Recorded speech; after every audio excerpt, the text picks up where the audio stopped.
Hi, everyone. Welcome to this meeting of the Campbell Union High School District. It is 5:01 p.m. Can we please have a roll call? Trustee Gallagher, I'm here. Trustee Arisman, Here. Trustee Brown, Present. Trustee Goitia, Here. and Trustee Verich. Here. All right, we move to item 1C, adoption of tonight's closed session agenda. Is there a motion? So moved. Second. All right, so a motion by Christina, a second by Robert. Is there any discussion? Seeing none, can we please have a roll call? Trustee Gallagher, Aye. Trustee Arisman, Aye. Trustee Brown, Aye. Trustee Goitia, Aye. Trustee Verich. Aye. All right, motion passes 5-0. 1C is to disclose the items which are on board docs and have public comments regarding any closed session items. Michelle, I don't have access to the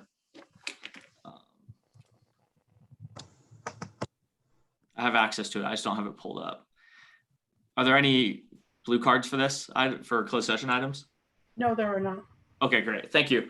All right. Well, that said, we will move into closed session. The board expects to be back right around 6 p.m. and we'll see you on the other side. Board members, you should have a calendar invite from Dr. Bravo for closed session.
Riley, nice picture. Thank you. Yeah. It's a character from Inside Out, Yeah, wasn't her name Riley too? but also her last name is Riley as well. We have the same first name and last name. So it's actually it's quite funny, but I remember being the same age as her when it came out as well, and convinced for a little bit that that was my secret twin that was hidden away, but you know. Great. Now that I feel very old, we can go ahead and potentially get started. Actually, I think we're waiting on one board member. Never mind. Yeah.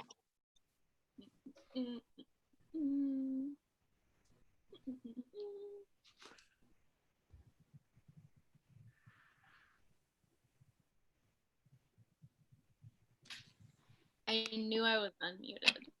Oh, okay. I'm trying to do a favor while you're singing to yourself. Hi, Riley. We're ready now. Okay, great. Uh-oh. Hi, everyone. It is 6:01 p.m. We're coming back from closed session where we did not take any action. Just as a reminder, it may be obvious, but this meeting is live streaming on the internet. And so if you do participate tonight, your likeness may show up. And also, because members of the board are joining via teleconference, all votes tonight are going to be recorded via a roll call. Due to COVID-19, there's no physical location available for the public to join. However, members of the public may submit a request to speak through the public comment card that's available on the district's website and also on board docs. So with that said, we're going to enter 3B, the Pledge of Allegiance. If everyone could please rise, mute their mics, and join me in the Pledge of Allegiance. Ready, begin. I pledge allegiance to the flag of the United States of America and to the republic for which it stands, one nation, under God, indivisible, with liberty and justice for all. Thank you. Item 3C is the adoption of tonight's agenda. Is there a motion? So moved. Second. Third. Give it to Robert. All right, Robert, motion by Robert, second by Christina. Is there any discussion? See none. Can we please have a roll call?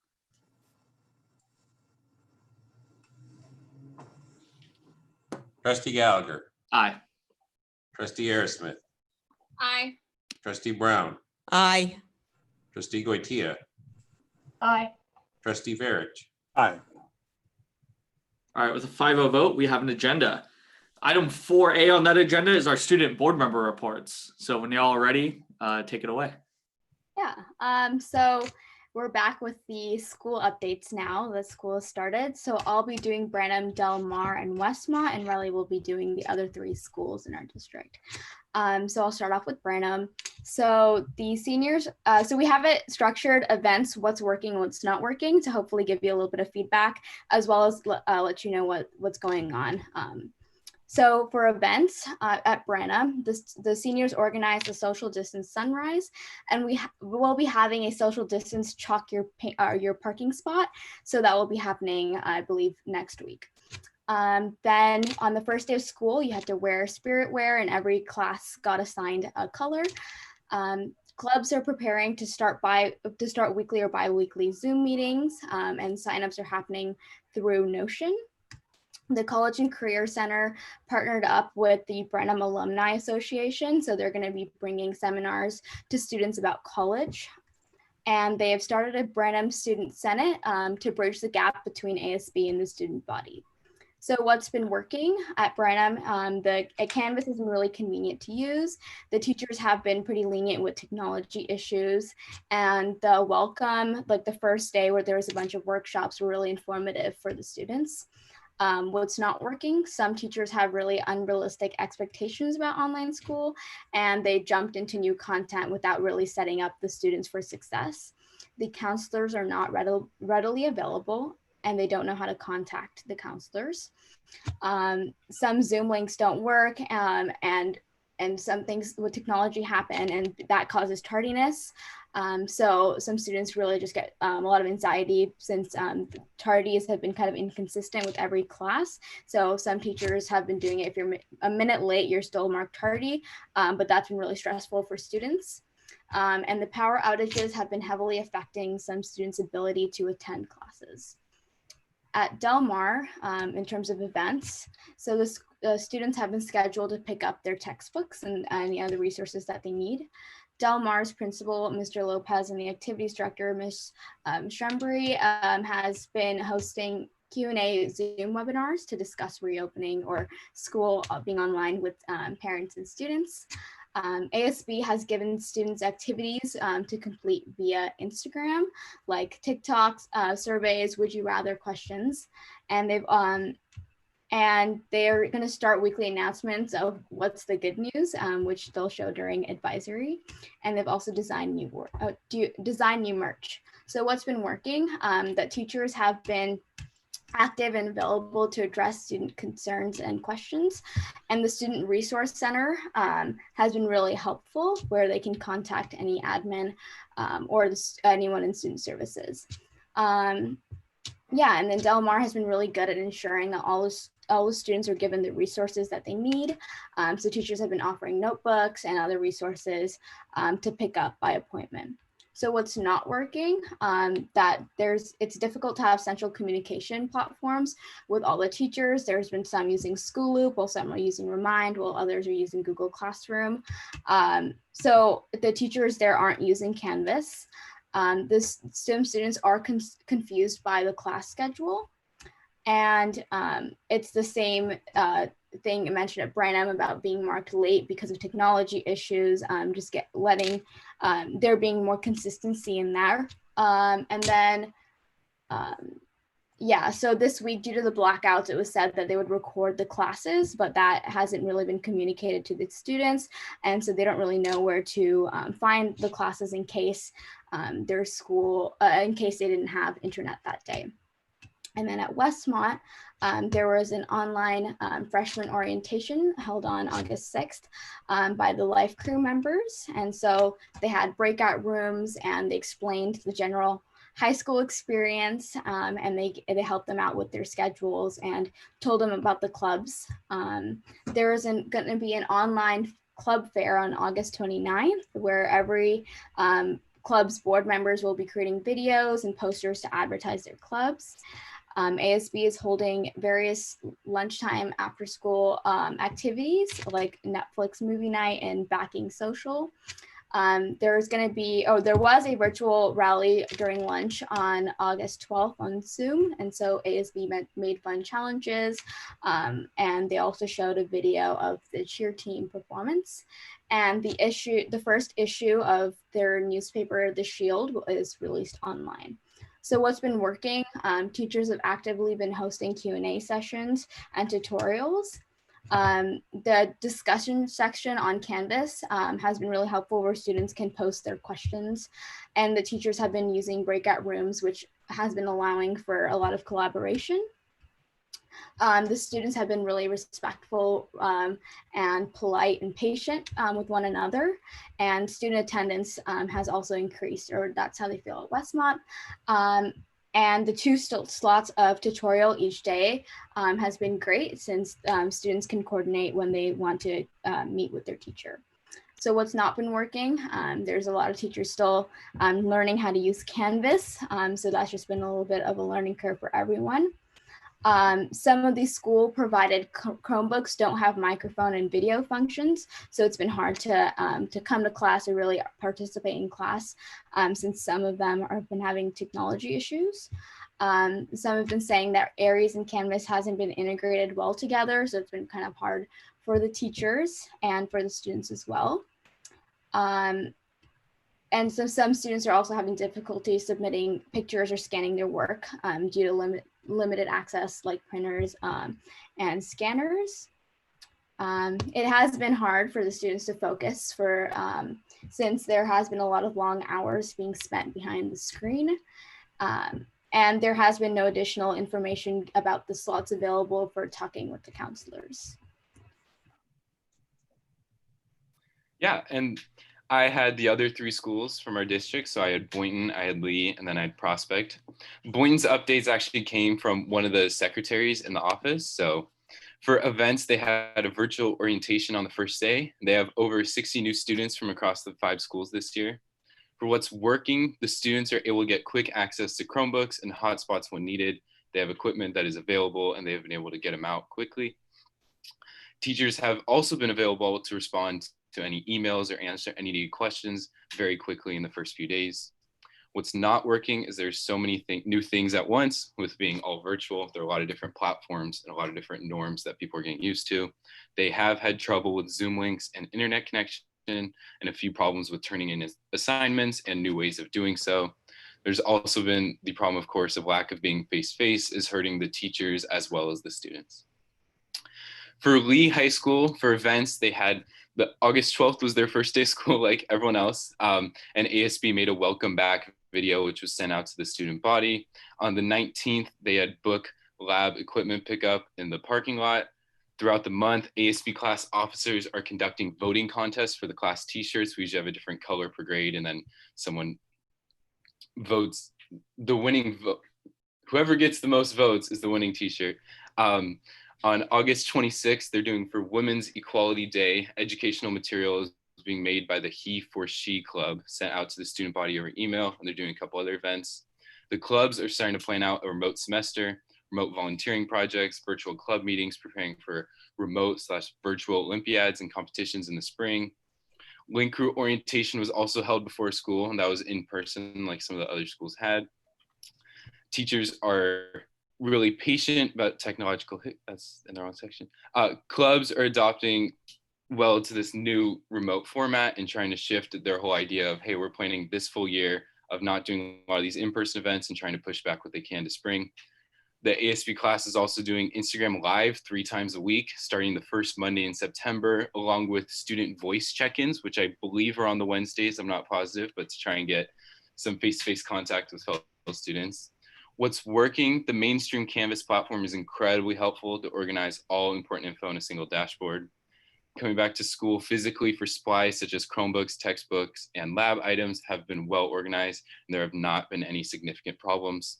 All important information that applies to the whole school has been mainstreamed via email, making staying in the loop much easier. The vast majority of students show up to class on time and will now turn on their faces and show their presence in class, unlike a lot of the time in the spring. Students with mostly AP classes to those with all on level are okay with their workload. There's general feedback that classes are easier than expected at times. I don't know if that's necessarily positive. Maybe some members thought it was. The freshman orientation went really well. It was nice to get students to meet a couple of upperclassmen leaders, but it was also difficult for them to get people excited over Zoom, unfortunately, but at least they did get the experience of seeing campus. There have been slower classes for teachers to adjust platforms, and this is what is not working. Also some confusion on the early Wednesday and what is happening during those days, wondering if there's going to be actual scheduled events besides the Wednesday cohort check-in, and if like clubs or counselors at any time, or if there are certain schedules. And also another positive is saying leadership is doing a great job of organizing school-wide events and keeping the community together.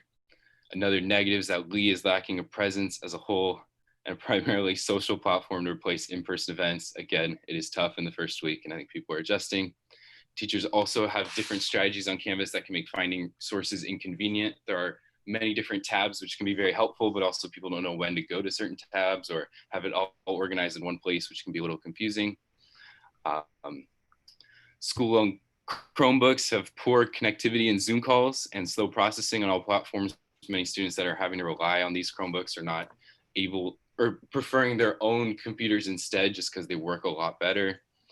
Parents are receiving student Canvas emails and there's no clear solution to that. And they're wondering how they can get off of it because now they're getting thousands of updates from their students. And I think teachers as well seem confused on what to do during outreach on Wednesdays.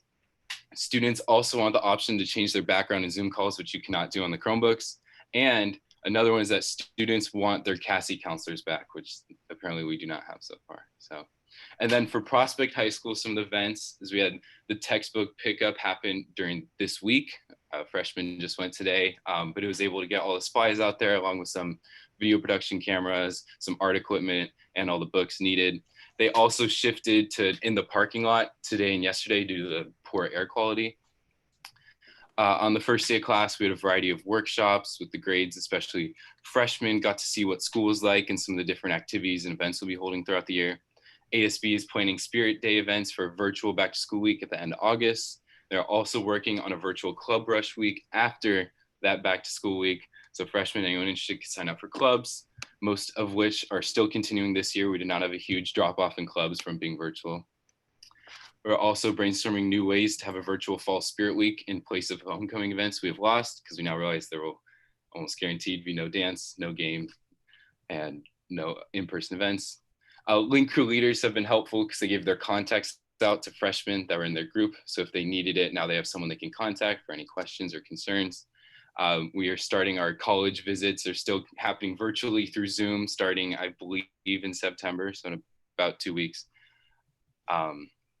And then also ASB, we made a background for each teacher. So they kind of had one with some of their interests and hobbies, and they can use it for their different classes. In terms of what's working, although it was a little late, the admin and teachers have done a good job communicating with students. Unfortunately, I had some students who were very confused, and I had a bunch of texts come to me the days leading up to school because they had no idea what was happening or how to use Aries. But since school has started, people have been really on track and the admin have really followed through. Canvas has been super helpful to have everything in one place. Again, like most of the schools using Canvas. The classes and workshops have been working. People are still able to get in and log on. We've been informing students through our Instagram page, but also through the school website. I think the Instagram page helps because none of the students want to check the school website. And Wednesday, catch-up day has been helpful to do some work and have break from screens for a bit. The class duration has also been working well. It is not too long, and it's good to see teachers again. What's not working, so we've had some problems with Zoom. A bunch of people had like Uh-oh. Well, that was perfect timing. Riley cut out for everyone else, right? Not just me. Yeah. Oh, there we Oh, go. there he is. Riley, you're back. You're talking about problems with Zoom. And you cut out.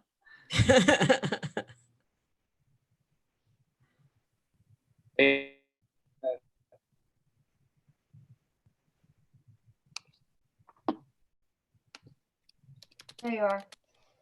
Riley, can you hear us? All right. I can hear you guys. Can you hear me? Yeah, we can hear you now. Okay, you're right. Give me just 1 second. I'm trying to fix it. I've been having this problem all day, so that was actually going to come up at some point. But again, Zoom. Does anyone remember what the last thing I said? I have no idea where I got cut Well, off. I can tell you one of the more recent things you said, and I was kind of chuckling about it. Instagram helps because none of the students want to check the school website. I remember when we went from, hey, nobody under 20 checks their voicemail, do text messaging. So this is like the continual iteration of, oh, I'm tired of that. I only check this kind of thing. So if you really want to reach a student, what's the numero uno right now? Yes, yeah, that has been helpful, and we have, I think, like 1,200 followers right now. So it's actually been like a good way of getting most of the students to listen to stuff because they're not relying on their parents to tell them information. Okay. Okay, I was still at what's not working. I think, did I get there? Now I'm trying to Yeah, remember. so you're talking. You just started what's not working at Prospect, and you talked about Zoom. So I talked about Zoom problems, and then my Zoom shut out. That was that exact moment. That was good. Okay, that was planned, by the way. I don't know. Yeah, of course. So, yes, there were a lot of problems with Zoom, as you can tell. I had some problems today by myself, but some people are having internal problems where they'd log into Canvas, and then when they open a new tab, it would be their personal account, but that seemed to get solved. Some students have not been able to show up to class on time because the internet connection is not always reliable, as just proven. So it takes a while for students to get to class, but the teachers still mark them late, and there's not really a clear guidance on that attendance policy. And if a student can just email and say, hey, my Wi-Fi is not working, if they're really going to get marked late, and also how do they make up that content that they missed. There's been a little call to do a couple more spirit days. I think the first few days of school are a little bit more interesting on the first day than the workshops, at least from some of the students. They felt like it wasn't necessarily a school day, more of just kind of like information for freshmen, and then the rest of us are just sitting in Zoom calls. The schools kind of sneakily avoided saying that study halls were optional and simply made a goal for students to attend. So a lot of students are still confused on whether you can have to go to study halls, you don't have to go to study halls when they are in fact optional, and the school just doesn't really want to mention that. The school is a little too reliant on ASB to post important news that they should have to. So we are doing a lot of the stuff on just Instagram and our own stories that we're not exactly seeing on the school accounts. And some teachers are still using other resources like Remind and Google Classroom, which we as students are a little upset by because we thought that Canvas was kind of getting rid of all those additional resources and keeping everything in one place. And also some teachers are refusing to record lessons, and Wi-Fi issues lead to students having to disconnect and come back, which is not fun. And yes, that is my last point. Chitanjali? Yeah. So now just talking about like other things that we talk about, like our personal feedback as well. So first we'll just tell you kind of like what we've done. So Riley and I created a video for our teachers about reopening and what students would appreciate. I believe that's going to go onto the website as well. Yeah, so now we're currently planning out our virtual site visits so we can more accurately represent the student population. So we're trying to figure out the logistics for that. And last Saturday, I met Riley in person for the first time. It was kind of strange because we've had so many hours of meetings together. So we were like, okay, probably time that we met. So we went hiking in Los Gatos. The only takeaway that I got from this hike is me forgetting how short I was. So yeah, so in terms of reopening, honestly, I was really skeptical about school being completely online, but things have been working so far. Like it's been working for students. Things have been a lot more organized and lesson plans have been thought out. Students have also been turning their cameras on, so it makes online school feel a little bit more personal. From an educational standpoint, honestly, it feels like we were in person because we still get to collaborate with our peers.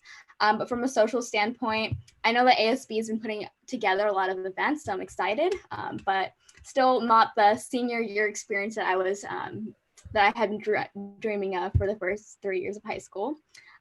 Personally, I've been loving Canvas. I like how everything is really centralized. So I want to thank all the teachers for being so amazing to learn this new platform because I know that it's been really hard on them. I would still want there to be an online student service center where students can get all the information and resources that they need. Since a lot of, like Riley mentioned, a lot of the students are getting their information from Instagram, but there should be another place to look. And I think it should be made clear that Wednesday cohorts are mandatory and that they take attendance. Students aren't really sure of its purpose. They're like, oh, can I like skip? Is that a day off for me? So just making sure that it's reminded that Wednesday is mandatory, but also just making sure that that hour that we have with our cohort is not like a waste of time. So just making sure that it's actually like we're doing things that are meaningful instead of just being there for the hour. Just a few reminders to everyone. Just because the virus isn't as much on the news anymore doesn't mean that it's over yet. In California, there are 63,000 cases from people aged 0 to 17, meaning that we're also able to get the virus and potentially get really sick from it as well. So just please wear your mask and take precautions. Please register to vote. Voting is so important now more than ever. So once you register to vote, you can request a mail-in ballot and then you can drop it off at your local voting center. And for students, please be patient with your teachers. They are used to teaching in person, so this has been really a steep learning curve for them. So please help them out with technology whenever they need it and just be cooperative with them. Anjali, it's not fair that you learned that you were short when you met Riley because Riley's very tall. He's mentioned that he's tall. I just like haven't been with someone that's over 6 feet in a long time. So I was like, oh, like I'm really tiny. It's fine. Yeah. Yeah, it was interesting. I had a couple extra feedbacks as well. Since our last board meeting, school started. I don't know if we've mentioned that yet, but that is something that's happened. We're back and via Zoom, and it seems to be really well planned out in comparison to spring. There's no longer last minute instruction. It does not seem like classes are just teachers rambling on about whatever for an hour to fill the time. And we actually have sufficient homework, although there's no homework policy in place yet, if I could say that. It is really great to get to collaborate with our fellow students. I think because everything's Zoom, the teachers have really been using the breakout rooms more than ever. And those are great because it's like just working in table groups and you get to go and do this work with 4 or 5 other people. And it's not just watching the teacher talk for an hour or 70 minutes, I should say. It is also really nice to see more cameras turned on and people really participating. After the poor participation of cameras during the spring, is nice to see that students started missing each other and wanted to see other people's faces in the fall. So I'm really glad that for whatever reason, everyone started doing that. I also think there's an argument to be made for having like a clear attendance policy, but also recording classes. So when students kind of jump in and out, or they get kicked out of the Zoom call because their internet's bad and have to rejoin. And I think there's definitely making it sure it's like fair, but also students can't take advantage of it. I just think recording might be a way to get that feedback that you're kind of missing certain points. We also on Tuesday had our first SSAC meeting where we discussed our goals for the year and what we wanted to accomplish besides reopening. It was great. We have about 13 students from across the district, so about 2-3 per each school. They really helped us with all these school reports because, you know, I do not go to Lee or Westmont or Boynton, and we were able to get all this information from them, so that was great. We have a really great group of students. I think that we will be able to get a lot done with them, so we were very excited. And we were very excited with how passionate everyone was and the games we got to do. We've also been continuing to update the school website with photos of us and SSAC and making sure that they have their own section for SSAC so people know it's not just the 2 board members, it's also the 13 to 15 other people that are helping us out. Gitanjali and I are going to sit down and plan future steps for the homework policy. We're going to have a meeting next week and then figure out who we'll contact. We're thinking probably department chairs and then start working on some individual teachers and how can we reach out to some students as well. I would also like to add to make sure to register to vote. I know Gitanjali said it as well, but it's really important. And I think also that you have to do it on your own more this year and stay with the focus on mail-in voting. There are a lot of different deadlines. You might have to follow a bunch of different things. There have also been massive wildfires across the United States with rolling power outages for students across the district, which is once again another reason why they might not be able to show up to class and need to contact with their teacher. Also, for anyone here that is a Warriors fan and missed the lottery announcement, we did get the 2nd overall pick. I don't know if anyone else saw that, but I just wanted to mention that for the board members that might have missed it. So that was about 30 minutes ago now, but like just before I joined the call. And then like Gitanjali mentioned, it was fun to see each other in person and it was great. We haven't met. I think she made the joke that we've probably called over 70 times, but only met in person this one time. So.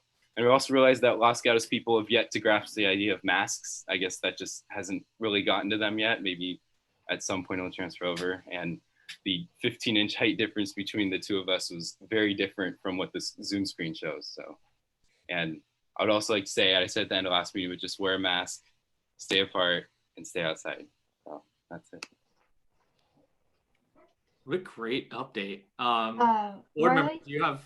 All right, Yeah. Linda, jump in. Yeah. Questions. You said that students want CUHSD counselors back. Could staff tell me when CUHSD counseling will be available to our kids? Yes, they're available now. The director emailed all the principals, the counselor that's been assigned to each of the sites, and so that information is ready to go. So the counselors are available now. I can follow up with the sites again. Great. And the other thing was, Riley, you said parents are getting student Canvas emails. I don't know how any of that works or is supposed to work. Is there a way that can get turned off or?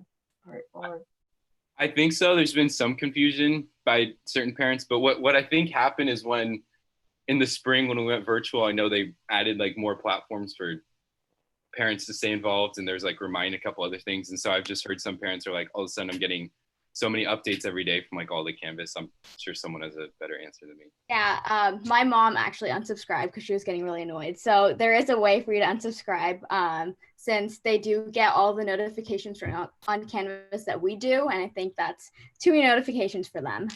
So yeah, you can unsubscribe. Okay, thank you. I think John is joined. Yeah, there is a way parents can control their notification settings. They can go into the system, say they want a play-by-play, so every assignment that's been assigned, or they can have a daily summary or a weekly summary or no notifications, but definitely working on sending out that information to the parents. Cool. Other questions, comments from the board? Well, I think I'd just like to comment for the viewing audience that we rolled out technology and new platforms and logins and everything to roughly 8,400 people, right? Teachers and students. And that's not ever going to be bug-free, but what an accomplishment, really. That's an incredible thing when you think about it. That kind of a thing all just happening, boom, at one time. Yeah. Bravo to everybody involved. And Dr. Bravo. Bravo to Bravo. Yeah, I just want to say to Gitanjali and to Riley, I think that was a phenomenal report. I love your structure, what's working, what's not working at every school. You've set the bar pretty high. Let's see what you do next month to top this one. Thank you. Yeah, great job. And it's clear that you have given very clear instructions to your site reps at all of our sites who gave such great reports to you. So not only are you doing great work, but you're doing a wonderful job leading another group of leaders as well. Definitely, I feel like I'm probably going to say this many times tonight, but I just started teaching last week on the same day, and it's hard. So, you know, I have also heard a lot of positive feedback from students. You know, one of the activities that y'all had the students do when they opened up was rate their experience so far from 1 to 10. And I think the lowest we had was a 7. It was mostly 8s and 9s. And so I think that like you shared, there's so many things that are going well. And like Trustee Goitia mentioned, the task of doing this is so monumental that it would be unheard of if there weren't lots of complications and complex things to work out. It's just such a big project. And so it's really helpful for me to be able to hear what the on the ground experience is for our students. So I really appreciate you bringing that back to us. Great. Yeah, I just had 3 quick things. I think, you know, like we've all said before, you're eyes and ears of how people are experiencing this, right? And I think without reports like this, none of us, like I would not have known this level of detail. And I know, you know, I saw Dr. Bravo taking copious notes and probably other staff members as well, just like, okay, these are things that people are experiencing. How do we lean into continuous improvement? So thank you for doing that. And I'm sure, you know, we'll fix some of this stuff and then there'll be new stuff that pops up. So appreciate you being on top of it. Your video, your back to school video was great. I really, really liked that. It was a surprise. I didn't know that was happening. And then I got it and I got excited watching it. So awesome job on that. And then I think that it's so interesting because we talk about like kind of the bad parts of COVID, right? There's obviously tons, right? This is a very serious disease and it's very disruptive to have to pull out and do a whole semester online. But like the amount of like skill sets y'all are also demonstrating through this, whether it's like having virtual spirit days or, you know, all the different ways that you're connecting and trying to like make high school, and still painting your parking spots that you might not be able to park in for a while. No, we're gonna use chalk to do like for our parking spots. It's a tradition that like we've had, but because like we never have enough parking spots, so this is like the way that you can like claim it, even though it's never yours. So we're gonna keep that tradition, but everyone's supposed to wear masks, and I think they're gonna do every other parking spot, so you won't be in contact with anyone, but it'll still be fun. Yeah, that's awesome. I love that y'all are doing that because I think without that, it would just be Zoom calls, right? And so everything the students are doing is what's helping make it special. So thank you. I think unless board members have anything else, we'll move to our next item. Cool. All right. So item 5 are recognitions and special orders of business. And today, Dr. Bravo has item 5B. Do you want to take it away? Thank you, President Gallagher. We're going to try our virtual recognition, and hopefully it's going to work. And tonight we're going to try and recognize Westmont High School's Campbell FFA students for their achievements at this year's virtual Santa Clara County Fair. And are we going to have some slides now? Yeah, and then I'll also let them in if you're ready. Yeah. So the students are going to be with us in the Zoom space, and along with them is the advisor of Campbell FFA, Mr. David Duarte. And I'm going to wait for the slides before I go through the various accomplishments of the group. So if we could go ahead to the next slide, John. So first, I want to recognize Lucas Epling, who won for Champion Market Hog. And there's a picture. And the next one, John. Wesley Stewart, Reserve Champion Market Hog. Trevor Johnson, Champion FFA Steer. Anna LaBarbera, Reserve Champion Steer. And Caitlin Archdeacon, Reserve Champion Lamb.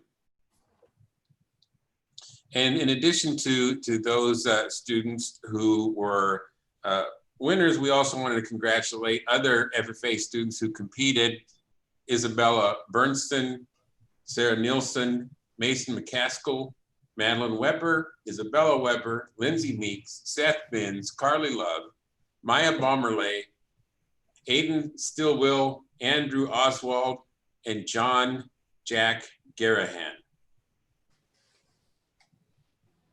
And why don't you go ahead and take the slides down, John, so we can see people.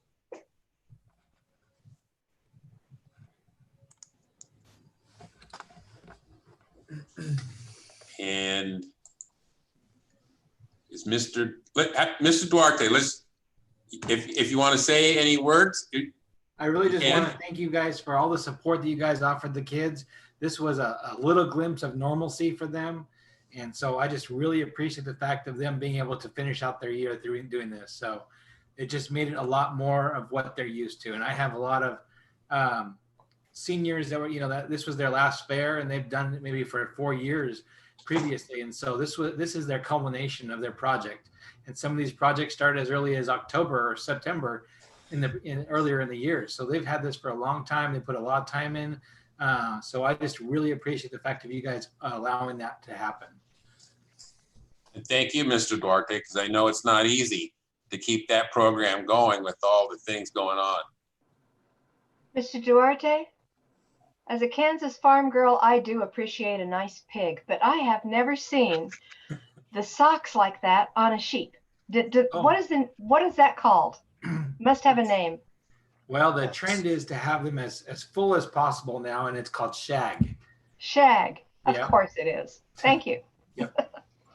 And thanks for giving us a link so we could see some of the competitions. I was able to watch a couple. Yeah, and, good. I didn't see any Westmont kids, but I was not timing the right thing, I don't think. But I really appreciated seeing these. Are we able to continue this in distant learning? Do we still have FFA and raising animals? So that is my hope. I'm reaching out and making sure that it's allowed, but I really want to try and continue the social distancing like we practiced, but continue with the projects. And so that's my hope. We have several events coming up, and they may not be local, but we have contests that we go to that are out of state. We have Arizona Nationals where we take animals before in January. And so that's, we actually have animals that have been held over from our previous, and they're going to be using them for there as well. So my hope is that we've always had this one smaller project called a commercial hog project, and it allows the students to get a glimpse of what it's like to raise these animals. And my hope is that we can continue that with your guys' approval. I plan to apply for a variance. I think you guys talked about a variance for allowing students to do like the hybrid model or allowing students to come onto campus. So my hope is to allow that to happen. And the students look really happy with their animals. Thank you for Oh. sharing. Thank you. Yeah. Dave, I hope you're successful in the paperwork to get your waiver. Yeah. I hope I am too. Well done. Yes, well done, Westmont, Campbell, FFA. I just love the fact that we have a farm on one of our schools. And I love to see the progress every year. And I was so thrilled that a global pandemic didn't slow you guys down. Well No. done. Ag is one of those essential items that, just it's got to go, got to keep going. So thank you very much, guys. And Dave, Westmont's my school this year, so make sure I get an invite to anything you got going on. By all means, thank you very much. Thank you. Great, thank you all, and congrats to all the students. Let's do a round of applause, board. And Dr. Bravo, their certificates? Yes, All right, so there is, but we're not actually going to be able to pass them out right now. yeah. But they exist. And Yes. they Exists. How are we going to do the paparazzi shots? Yeah, I don't know how you do that. We'll Photoshop Put- it. Put them all on Photoshop, I Zoom. guess, yeah. Yeah, put them all on Zoom. Thank you all. And Dave, I always laugh because I know when we did the tour for some of the feeder district school board members a couple years ago, they still bring that up every time I see them. They like talk about everyone's just so blown away by what you and all the students do. I'm like, guys, that was 3 years ago. And they're like, yeah, but like, it's so cool. And they're always telling their friends and stuff. So, And we've thank you. grown, so it's neat to see because Yeah. for those of you who've been around for a while, it's changed quite a bit. So it's really nice that we have the support of the board. Thank you. All right, y'all. Thank you so much. And we're gonna hop on to our next item. You're welcome to stay, but yeah, you probably want to take off. Okay, so we're gonna move to item 6. As I mute myself, which is public comments. Really quick. The board welcomes comments from the public. If you'd like to address the board, please fill out the digital blue card that is located on the district website and on the agenda in board docs. You'll be called on to comment when your item is reached on the agenda. If your item is not on tonight's agenda, you will comment at this time. Provisions of the California Brown Act preclude any action being taken on any item that does not appear on the posted agenda for action. Oral presentations and communications to the board are limited to 3 minutes per person and 20 minutes per topic. Check the blue cards. Well, folks, there are no blue cards this evening, so we are going to move on to item 7, comments from associations. I do not believe anyone from CSEA or SEIU has elected to speak tonight, but we do have Laurel Garceau from the Campbell High School Teachers Association. So if we can get Laurel on the line.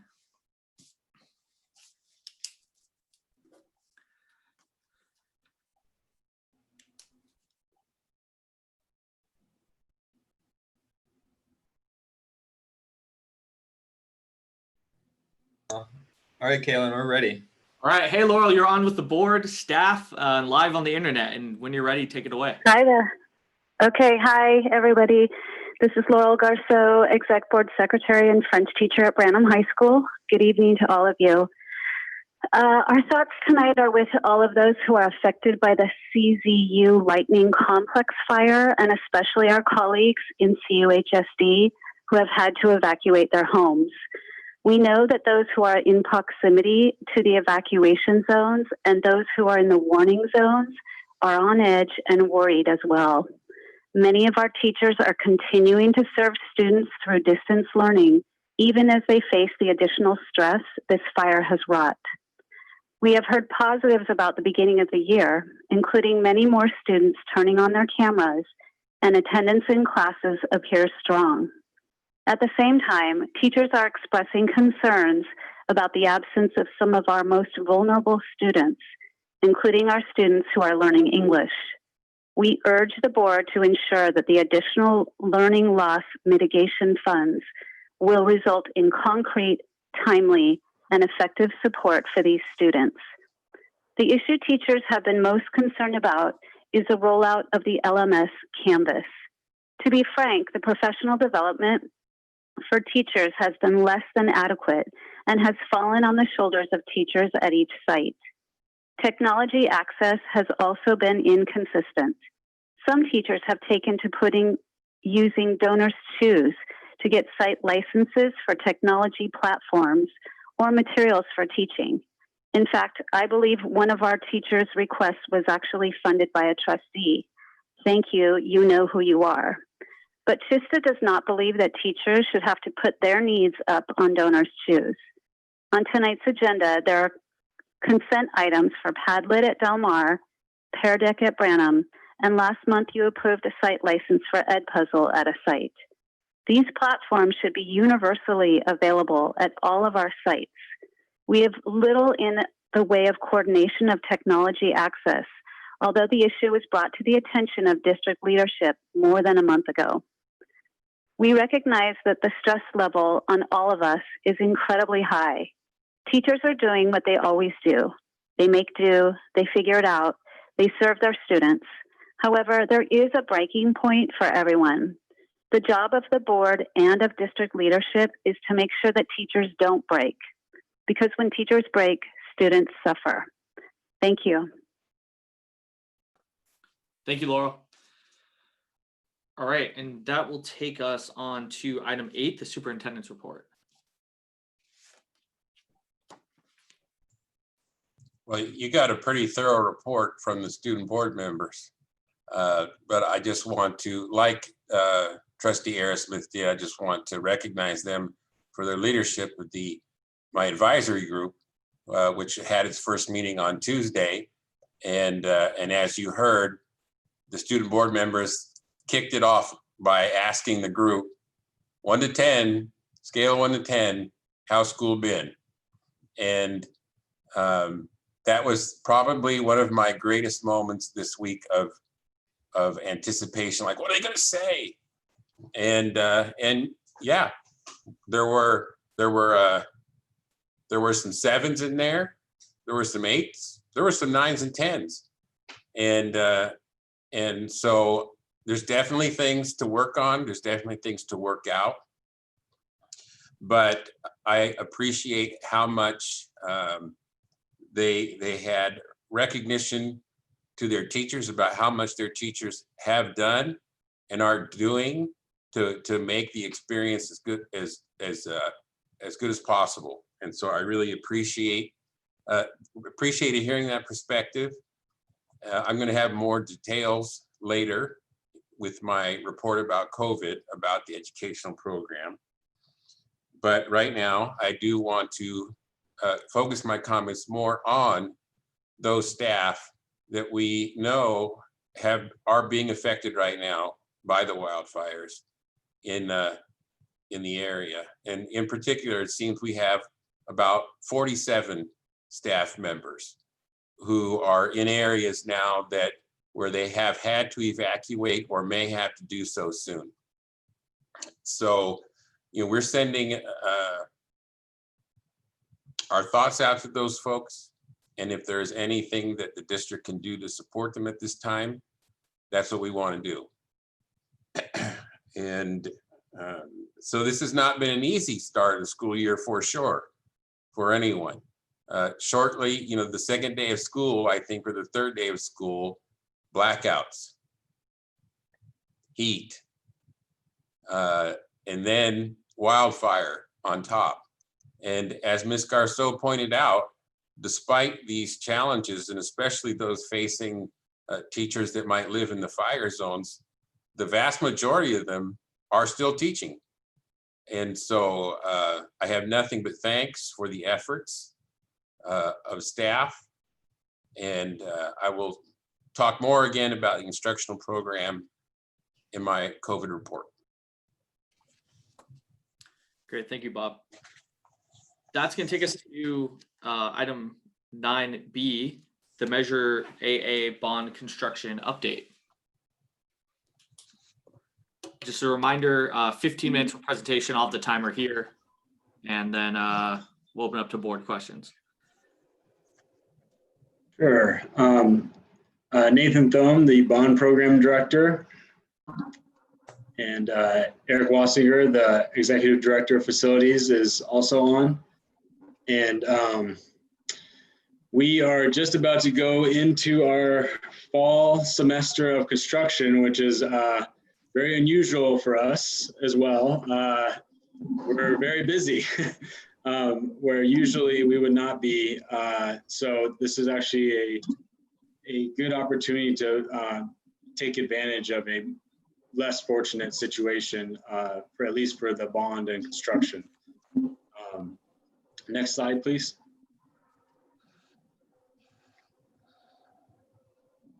So Eric and I have been really working with the principals and sites and trying to schedule whatever we can to not impact the sites as impact the sites as little as we can, but still do things that would be more impactful for students had they been on campus.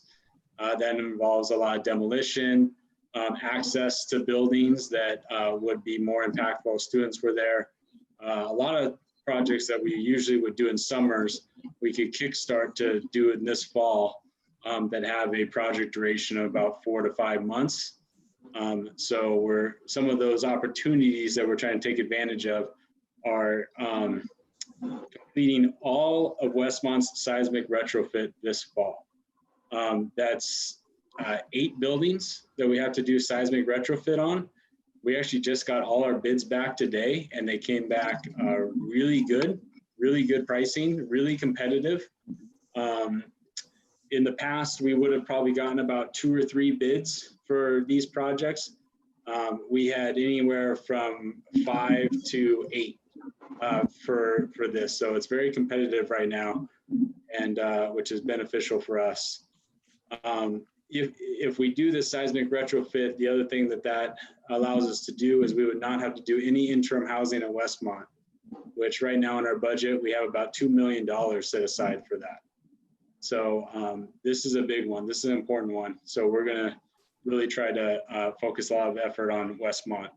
And we've been working with Jason Miller to let him know if we go forward with this, what to expect, So we're trying to be very transparent with that in our schedule. Along the same lines of seismic, there's 4 wings at Del Mar that we can move forward with as well. They're seismic only. We just got bids back for that. Same story, good bids. And that would just kind of accelerate our timeline to finish the seismic at Del Mar. Demolish the Del Mar admin building. So we are currently abating that building right now. So that is demolition that will be a lot easier to do without a lot of people around. And we can take up a portion of the parking lot, which won't be as impactful had it been, fully occupied. Demolish the Prospect cafeteria and kitchen. And all these will let you know a little bit more when they're getting closer, to bigger events. And we're setting up cameras so that you can look at these online too and see progress. This was a big one that once we found out that, students weren't coming back in the fall, we really wanted to make sure that we can demolish this cafeteria in the fall, because this is a big building. It's going to take a lot of coordination. It's a little bit deeper in the campus. So that's definitely something that we want to do in this fall. And, there's going to be a lot of trucks picking up debris and stuff. And so that's going to make it a lot easier and less impactful to the site. Complete all accessibility upgrades to classrooms. So this is where we have to demolish a strip of concrete in front of all the classrooms to make up the door thresholds that are too high right now. You can't get a wheelchair over them. So we re-pour the concrete. It'll look nice and clean and fresh, and it'll also make all our classrooms accessible, whereas right now they're not in DSA's eyes. So the accessibility upgrades are actually part of all our seismic work. So part of the approval for seismic work is to do this as well. So this is something that we would have had to delegate to multiple summers, but Eric is blowing through this project right now, which is great. The Del Mar power shut off. So this is at Del Mar, we're doing an electrical infrastructure project that's going really well right now. We are actually going to have PG&E on site soon to start doing their work, and we're coordinating this power shut off with the school. We don't know how long it will be. It could take up to 5 days or so. We had something similar in Brandon last semester. Luckily, we were able to do it over a break. We almost had to postpone this project because we couldn't find a great time in the fall to risk power shutdown for that long. But now we have a little bit more flexibility to provide power with generators to select spaces that might need it. And we could do this shutdown and not prolong the project. We're working with Branham to see if we could remove their portables a little early. We don't need them right now because we don't have the students, and we could potentially start some blacktop repair and their tennis court resurfacing to get those out of there and that area at Branham back to where it was with some improved asphalt too.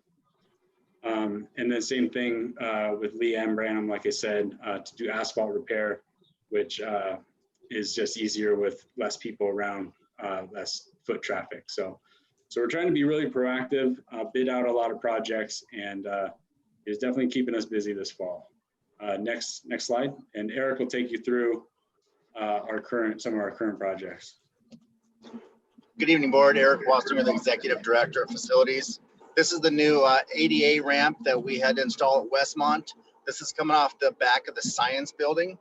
And we have a couple pictures here showing the new ADA ramp that is compliant, new landscaping, and the new seat wall here. They're installing their skateboard ramps, or the skateboard determining little on the edge of the seat here. So that's this picture here.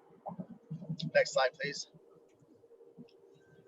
This is from the end of the ramp. So now we have accessibility going to that black gate for our students that are in wheelchairs or staff coming from the inside of the campus out to the lower ramp. Next slide, please. This is the softball dugouts that we have at Westmont. They put the tin roof on today. So this is when they were putting the metal girders up on top, and this is moving right along as scheduled for Westmont softball dugouts. Next slide, please.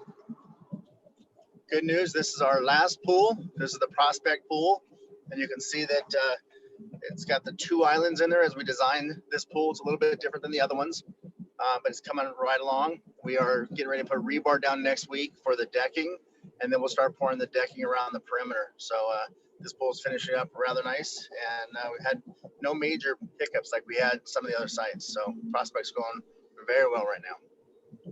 Next slide, please. Good news, this is the Lee pool.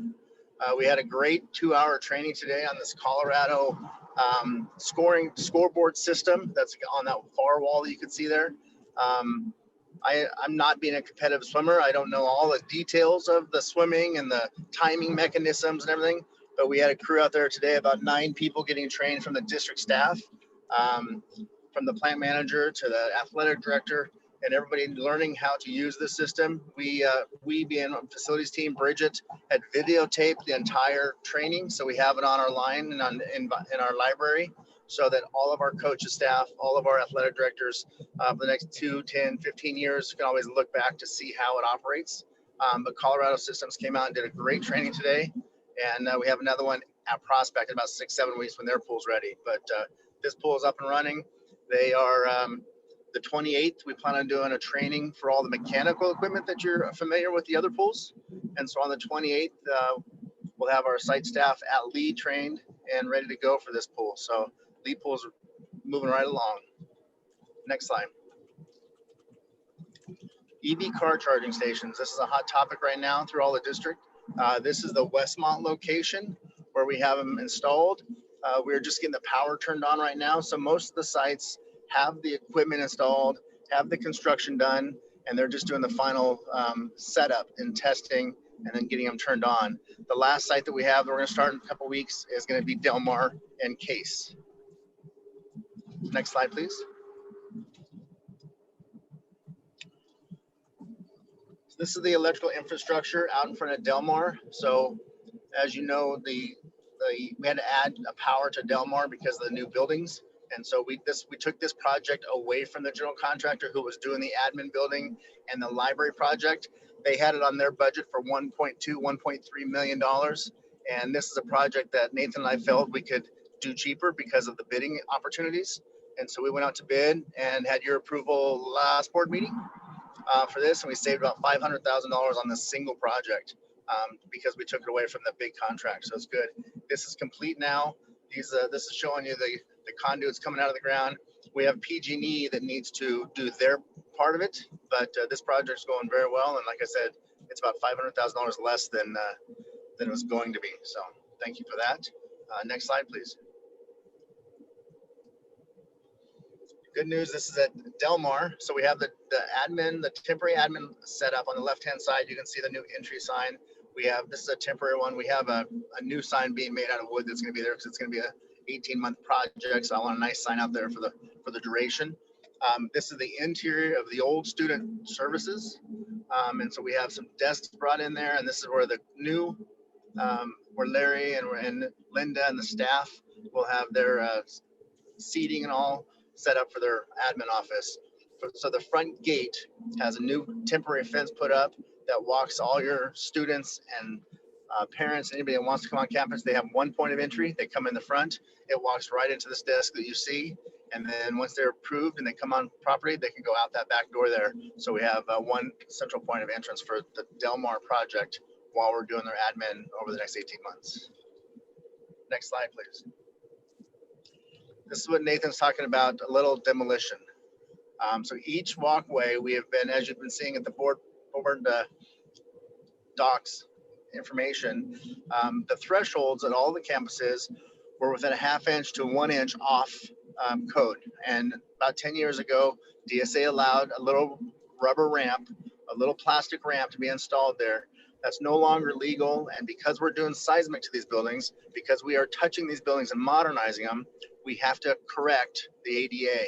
And so this is another subject that Nathan and I pulled out of the scope of the seismic projects, and we're getting the concrete done work individually faster, and I'm able to bid it out differently where I didn't want to do the whole campus at one time because then all the custodians on site, any teachers on site, it'd be very challenging. So we're doing one wing at a time around who's there, making sure the custodians continue to clean other wings while this construction is going on at some wings. And so that's why we've kind of picked this apart and have done one at a time on multiple sites. So this is what it looks like, where the demolition's on the left-hand side, the completed new concrete's on the right-hand side, and it looks fresh and that looks great. So next slide, please. So this is the new classrooms at Prospect. I got a couple of preliminary renderings to show you guys too. On the left is the PAC, and on the right is the stadium, and to the north is the student parking lot.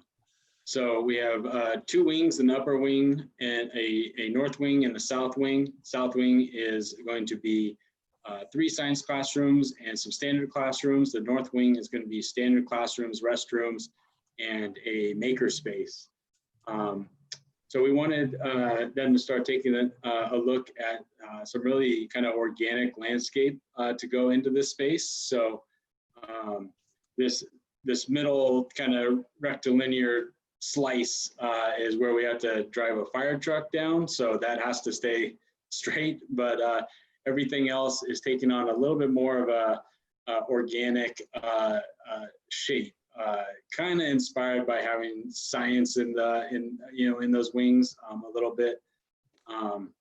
And there's some wood benches outside that will be really nice. And I'll show you a picture. We're actually thinking of doing something very different in these classrooms, where the ceiling of these classrooms will be a structural wood product. It's kind of just like a big 8-inch plank that's laminated pieces of wood, and it serves as your structure. So you actually get thinner structure and a higher ceiling height. And it's actually a finished product. So you get this cool, nice, warm wood ceiling in the classrooms, which is not, your typical 2x4 kind of perforated plastic ceilings. So we're kind of excited by that. It'll be a very different look to these, and having those wood ceilings and wood benches outside kind of tie the inside outside together. I don't know if on the right you can see is kind of a thick dotted line. So that'll be kind of like this sculptural shade structure at the end of this. And then we're gonna plant some bushes and trees on the right-hand side, but we did want to leave that open because if you're, on the campus, there's that big patch of grass where they do football practice and everything now. So in the future, we didn't want to put a building to block that off. So, in the future, that's kind of Prospect's one of their only spots to expand without demolishing buildings. So you can see this could really kind of flow into any kind of expansion that would happen out there in the future. Next slide, please.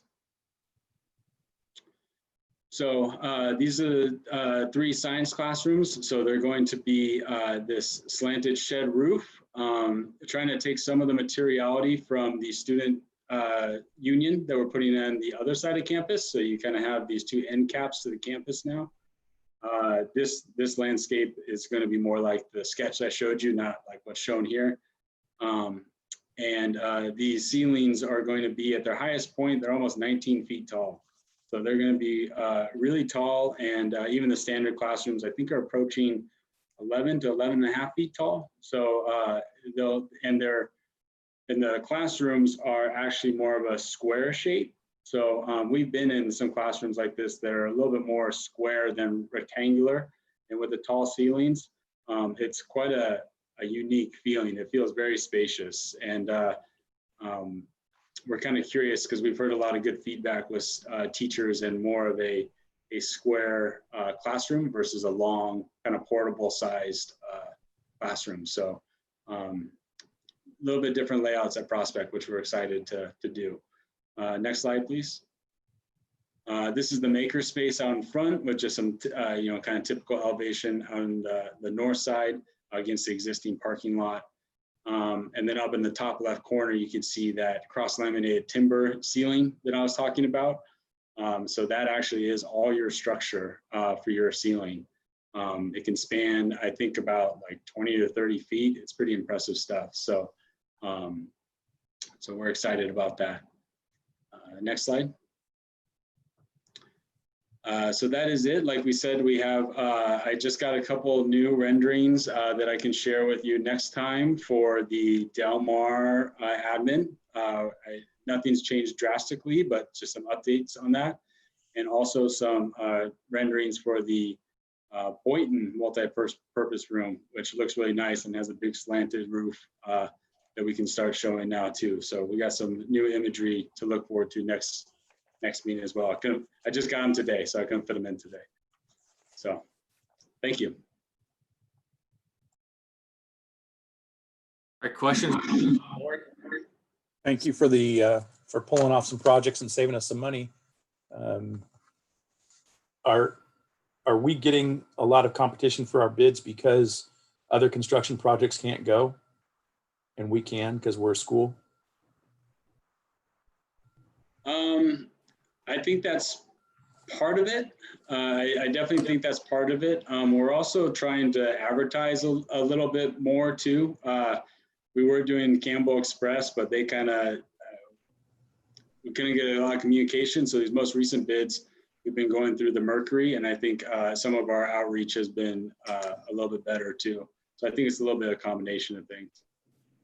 Is it also that some projects aren't going to happen now that people aren't thinking about building office buildings as much?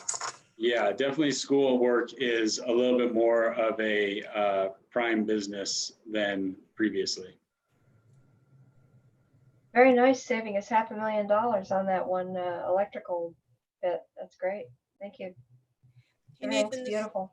This new material that you're excited about for the classrooms at Prospect? Yeah. how does it impact the acoustics of the room?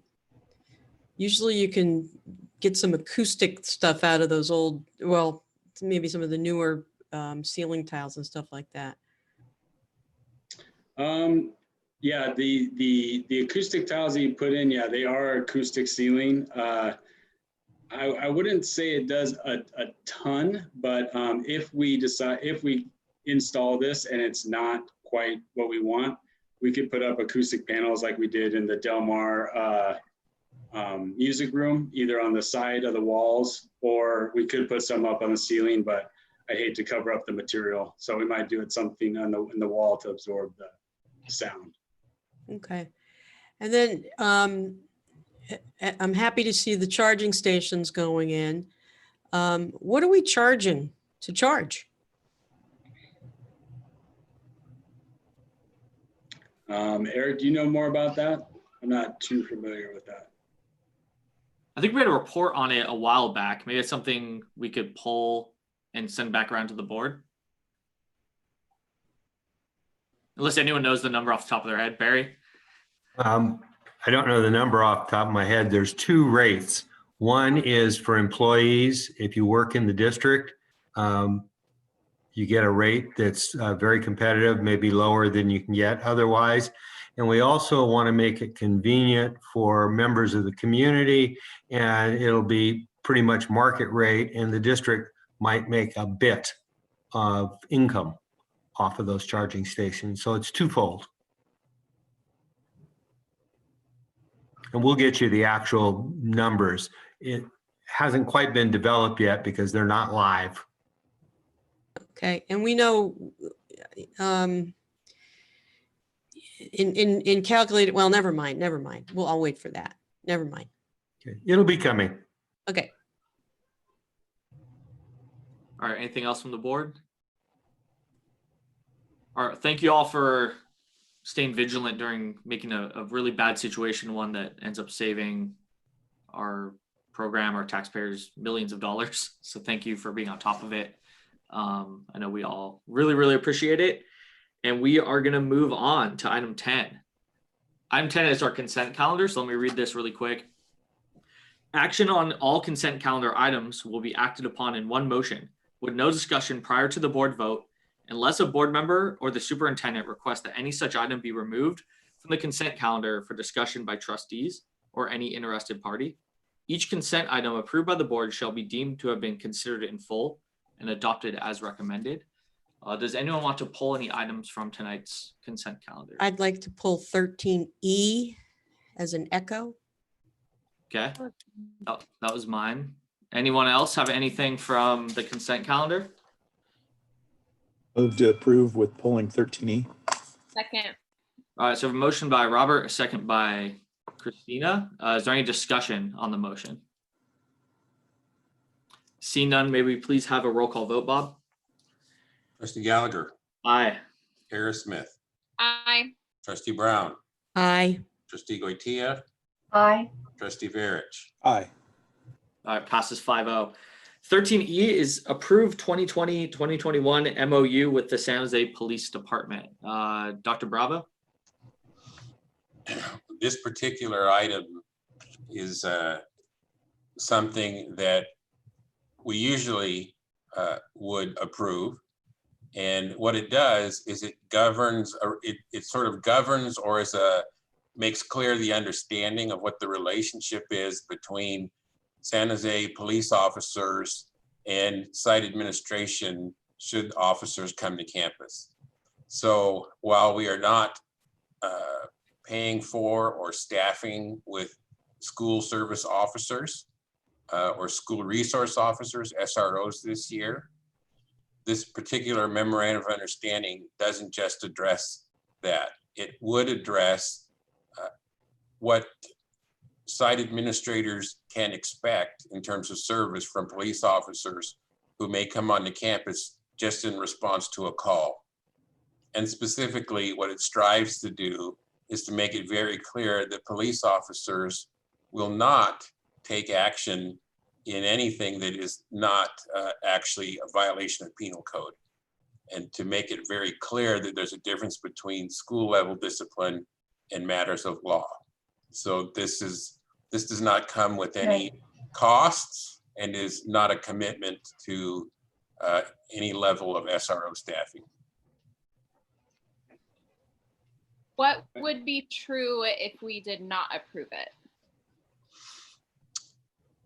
Well, what would be true would be that I think that this would still be, I know that this would still be how officers would respond should they be called.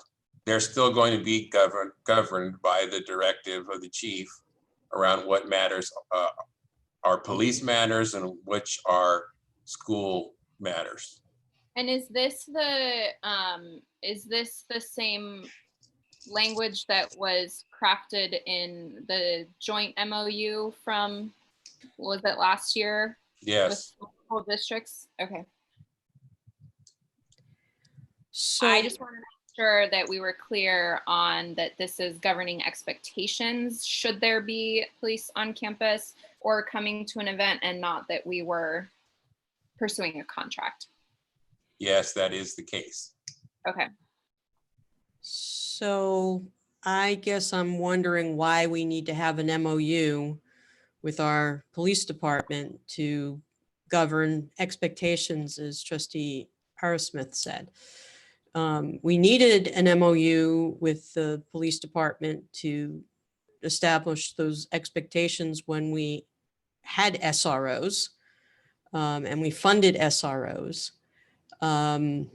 But when we defunded SROs back in with our budget for this year, I think there was some consensus that we really don't want to have police officers on our campuses, and that we should find other ways to bring bring the supervision that that was happening, more effective ways. And so I don't understand why this is even needed. First off, I would disagree with any statement about we made a case for defunding the police being on our campuses at all.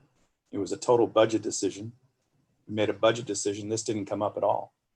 We did. We took $350,000 out of the budget this year for SROs. Yeah, but not about the fact that we didn't want to have any police officers on our campus. It was about. No, we didn't say that. We just basically said we've eliminated I just having. want to make sure you didn't put words in my mouth. That's all. Okay. Secondly, it makes sense to have an MOU if they come on our campus for anything. They could come for an event. They could come because we call them. There could be something they need to do. And this outlines what the chief of police has said can happen at all school sites throughout the county. This is the MOU. I'm sorry, throughout the city. Okay, so if we need police officers to come to our sites for whatever purpose, for an event, because there's an incident, whatever, they're going to whip out the MOU in the parking lot to see what the expectations are? Or are they going to respond professionally, et cetera, et cetera, et cetera? Well, I have every belief that they would, like I said, they're going to follow the directives of the chief. And so I think that the point of the MOU is that so that both parties are very clear about, again, what's the difference between matters pertaining to penal code and things that are not and are just issues related to school. So if the board chose not to pass it, I have the expectation that police would act the same. And I would tell site administrators to expect that was how police were going to conduct themselves. I think go ahead. Well, again, I was going to say this isn't any kind of commitment on our part to be hiring school resource officers. But I mean, if the question is, would they not respond to a call to service because this wasn't signed? No, I have every expectation that they would respond to the call for service. So can I jump in with a couple thoughts? Or Christina, you're about to talk. Go ahead.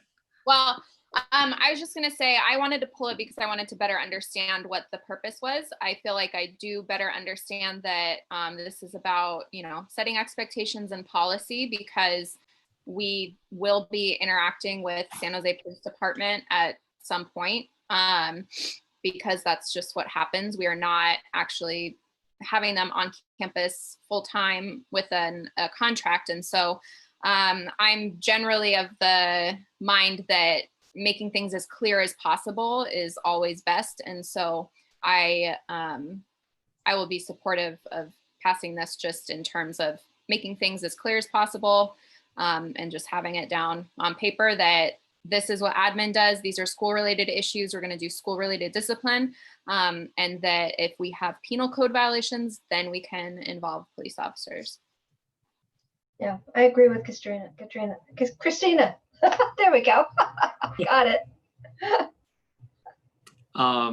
Okay, so a couple thoughts. I think to Stacy and Robert's discussion, I don't think there was ever a full discussion around SROs outside the budget. I know for me personally, I was like, oh, this is strategic time to get rid of SROs from our campus. That was very clear to me, but I don't think we had that bigger, broader discussion, right? I think people voted on it as a budget issue. Some voted it more on a social justice issue, but we didn't have that explicit discussion.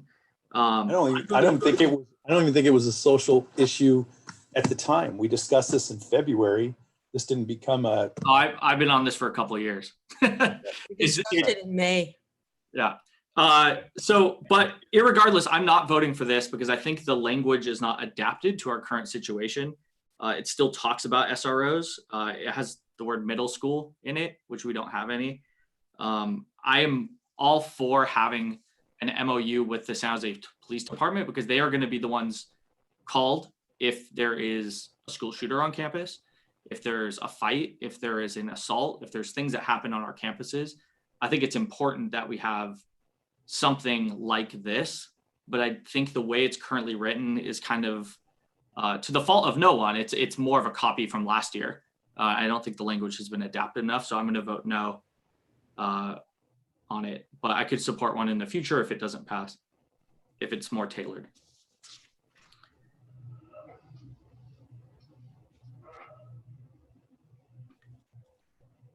So we do not have a motion on the floor. Is there a motion? Move to approve the MOU with San Jose Police Department. Is there a second? So Kim, let me ask you this. Do you want to be the one to write an update? Because I don't think it's a one-sided thing. An MOU is something that you have an agreement with the other party. So it could be laborious to create a new one. And it seems a little odd. It seems a little odd to me that you would be sitting down and forging an agreement with somebody that you're not currently in relationship with. So I'm going to second Robert's motion, because at least we have something that sets some parameters. Okay. So there's a motion and a second. Is there any discussion? What would you change about the San Jose Police CUHSD MOU? Right now it talks about SROs, which we don't have. I would probably get a bit deeper on the relationship, because it is important, right? And I think it does cover it. I think it just right now it seems to be, it's the same one we've had for the last couple of years. And I think it hasn't been adapted to the fact that we don't have SROs. But I think it's a blanket statement that says if you're an SRO, if you're here for an event, or if we call you, this is what would happen. You're holding your vote to say, because you didn't take SRO off when we didn't fund SRO, we can't approve the MOU that covers SRO events. And if we call you? Yeah.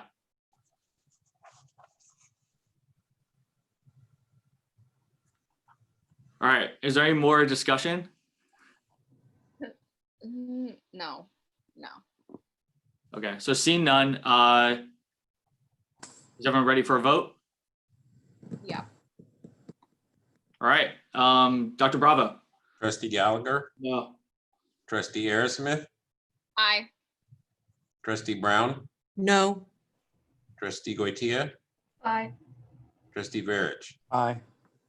All right, so it's a 3-2 vote. The MOU passes. That's going to take us all the way down to action items 16A, consideration of action regarding district response to COVID-19.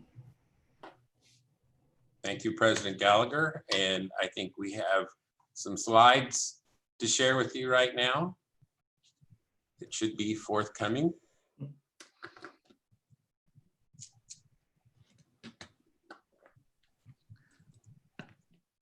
And let's go ahead and go to the first slide here. So this is a snapshot of the beginning of school, looking at some quantitative ways to look at the beginning of school. So this particular slide shares with you a snapshot of things related to data, technology, and food services. So we're now at 96% of parents or guardians having completed their Aries parent portal updates. And, you know, it was last week, we had approaching 1,000 families that we didn't know whether or not they had moved away or they were still here but not engaged. And due to a lot of effort on the part of school site staffs following up with families, that number is below 75 now. And we hope to be at total resolution by the end of the day tomorrow to know if those families are coming back or not. We have distributed 8,397 Chromebooks and 589 hotspots. There have been 2,000 calls to the tech hotline, with the average wait time now at 1 minute and 26 seconds. Now, there were some longer times on the first day of school, that would be true. But things really came down after that. We have had 7,097 student Canvas users logged in. That's 98% at the 5 sites that are using it. We have had 5,996 students and 9,326 parents receive messages on Remind. And there have been 8 million Zoom minutes logged already. Meals delivered or picked up is just 542, which is much less than we saw in the spring. But this seems to do with the fact that that law has changed, and in the procedure for the distribution of lunches, students or the persons picking up are obliged to have a student ID. We've also had a heat wave and smoke, and that may have kept some people from going out, coming to campus to get lunch. Next slide. So this slide shows you the first week of attendance. So 86% of students attended all of their classes. 97% of students attended at least one class on August 13th, the first full day of classes. And so what this chart shows is it shows period absences. So just as an example, if we took a look at Del Mar High School, 5% of students on August 13th missed 3 or more classes. Pretty much didn't go to anything that day. 4% missed 2, but did get there for 1. 6% missed 1, so probably went to 2 and missed 1. And then that large bar, 80%, I'm sorry, I think I was reading the numbers for Lee. Apologize for that. Actually, now that I see it, I was jumping back and forth between Del Mar and Lee, even worse. Okay, so we'll just stay with back to Del Mar. So 5% 3 or more classes, 4% 2 classes, 10% missed a class, 80% were there for all of their classes. So it's a little early yet for us to parse out exactly what happened in all these cases. I'm sure that some of them could have been problems with technology, could have been other issues, but this is definitely one of the metrics that we're going to be keeping a close eye on. Next slide, please. And here is another snapshot of attendance period absence as a comparison to this same time last year. So August 13, 2019, what did it look like? And 2020, what does it look like? And you can see the period absences were 3.5 times greater than this time last year. So on the plus side, we do have most students and families engaging, but it still isn't the same. It's not the same as that we would have seen previously. And so this is definitely, again, right now, this is one of the best proxies we have to measure engagement. Next slide, please. So there are additional metrics that we're going to be paying a special attention to try and measure success. So absences, then disaggregated down by sites, and then within that group, student group. Absence reasons, outages, technical issues, illness, other reasons. Also to measure how many students are taking advantage of the synchronous versus asynchronous means of participation. Checking in on the notes that site staff does following up on chronically absent students, and a comparison of first marking period grades against same time last year. Next slide, please. So what is next right now? Well, we need to complete before the end of September our learning continuity and attendance plan. August 10th, which is a few days ago, we launched a thought exchange to solicit,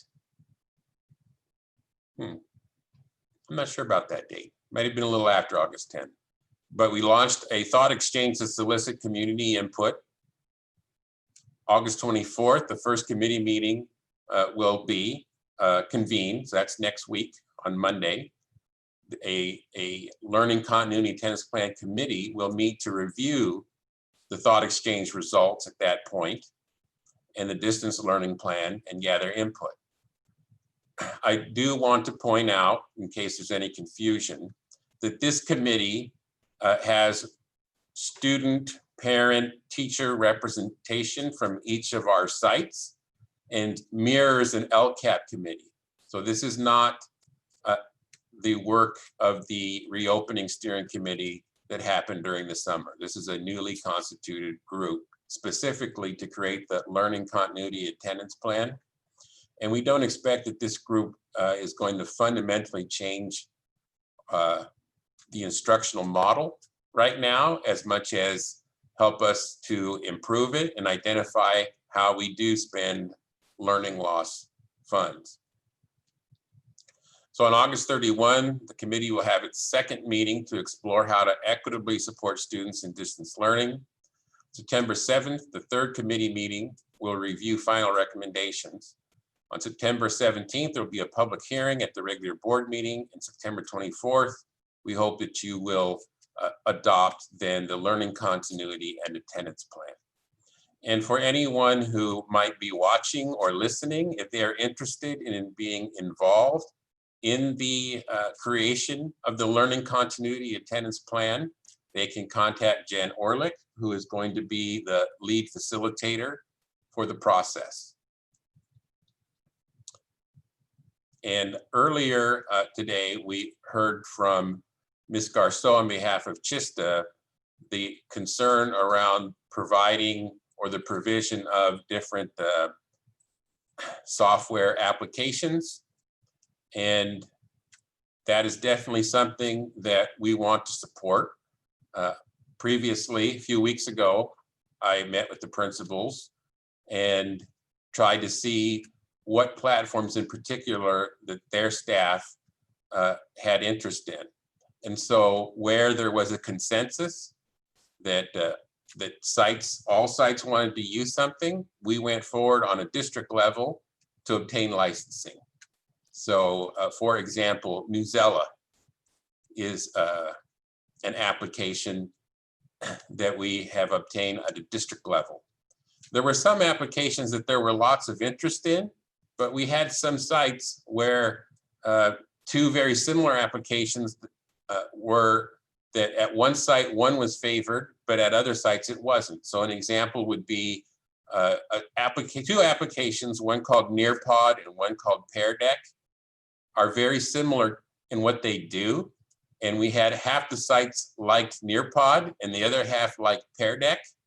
And so in those cases, the principals were informed that they would need to handle those requests then at a site level.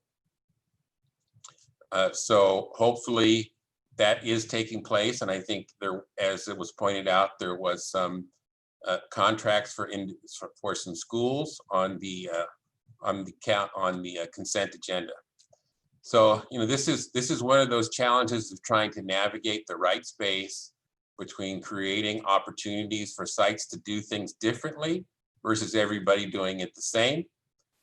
So to have some of that flexibility, but also at the same time to try and leverage best practice and economy of scale when we make purchasing decisions.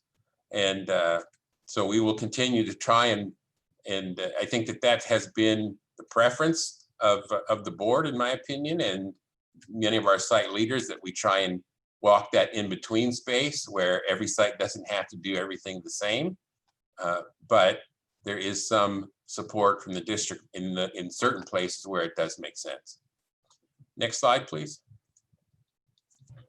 So this is the thought exchange question that people who go to participate will see, and they're asked, what are your thoughts on the district's current priorities to improve distance learning for students, including student learning supports, technology needs, mental health services, training on distance learning, and student nutritional needs?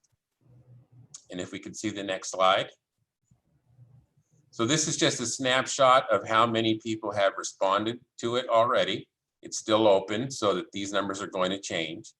So in the short time it's been open so far, we've had over 1,000 participants and over 1,000 thoughts, and ultimately 17,723 ratings where people rated each other's thoughts. Most of the participants at this time, 65%, have been parents or guardians, the next largest group being students at 26%. Next slide, please. And this is a word cloud, just to give you a sense of what words so far in people's responses, what words are coming up the most often. So I think you can see here, many of the themes remain the same that we have heard from folks since the beginning of having to go distance learning, where people are interested in mental health services, concerned about interaction and social interaction, etc. So we're going to see in a moment some more specific examples of top rated thoughts. So we can go to the next slide. So these are preliminary again. So these will change, but right now, or as of this morning, these were the top thoughts or the highest ranked thoughts in the system. So you can see the first three are all tied at 4.3 stars on average. Stars being people that agreed with the thought. So the first one was increased focus on academic homework, not busy work. The second, assigning every student a Chromebook, was an excellent move. I hope this continues past the pandemic. It evens the playing field. The third, Canvas is a good choice, but more features means more complexity. Teachers need to embrace flexibility as students figure out each course's process. And then coming in at 4 and 5, I'd like to see administration teachers do more to promote a balanced life. Kids are in their room for classes and then for homework too much. And 5, trying to make sure students still know their community loves and supports them will go a long way to improving their remote experience. Students are suffering to stay connected, and coming together as a community, encouraging clubs, etc., are all ways to help them stay connected and engaged. Next slide, please. So that is the end of my comments, and I'm ready to answer any questions you might have. Bob, the thought exchange was on the 17th. You were right. Every once in a while, I get something right. Bob, our student board members reported some issues with being marked tardy. Yeah. Or, you know, when attendance was being taken. Do you think any of that reflects in some of the attendance numbers we saw that you showed us? No, those are full, never present. Never present. Okay. Bob, could attendance be taken a few minutes later into the period? Because I think that for kids new to some of these things, there's a lot of anxiety around getting in on time and making everything work. And what if I can't get in right at the right moment? And the more nervous you get around that, the more likely you are to click the wrong thing or make a mistake. Or if I have a really important Zoom meeting coming up, I'm just sitting here with my mouse like, okay, I have to get this right. And I just would like to see maybe a little more flexibility around the tardy situation.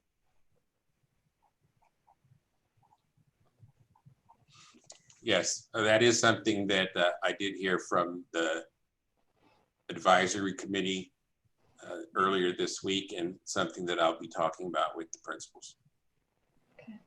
So a few questions that were brought up, and then a couple thoughts. One was that students mentioned that there are Chromebooks going out without microphone and webcam. How many of those are out there? That is not my understanding. And Okay. what do you know? I didn't have to say anything. All of a sudden, John Keating appears like a genie. John. We have heard isolated reports. Hard to hear you. Microphone. Does your Chromebook have a microphone?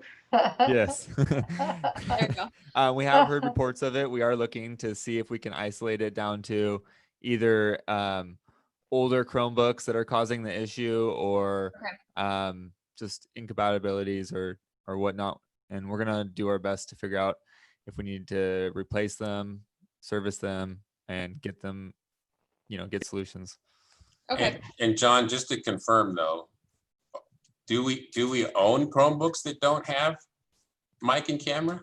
Oh no, every Chromebook comes equipped with a microphone and a camera. So it's some sort of either software or physical issue with the Chromebook. A malfunction. Yep. Got it. And then in terms of, John, this might be for you too. So something that I've encountered as a teacher is just fielding so many troubleshooting for myself, for the students, for the parents. In the case that there is something wrong with the device, how many of those are we getting through? Are they coming through on the hotline? Are they coming through teacher requests? How is that system working? Does it seem to be working? What are the hot spots there? Not hot spots like, you know what I mean? Like trouble situations. Yeah. So we are operating off of our hotline for all communications with parents and students. We do get requests from from teachers directly occasionally, but the vast majority of the, any requests we're trying to filter through the hotline, just because it's so hard to get a hold of someone at a different time. So it's like you're working on something and you get stuck. Trying to wait, 4 hours or the next day for someone to get back to you, it just doesn't work. And so what we're able to do with our hotline is we're able to, answer any questions. And a huge shout out to a bunch of additional team members from both business services, HR, and ed services that have actually assisted my team in manning this hotline. And we've actually fielded calls just from, I can't figure out what my next Zoom is. I can't, not just technical stuff, anything that we could do to get them in class.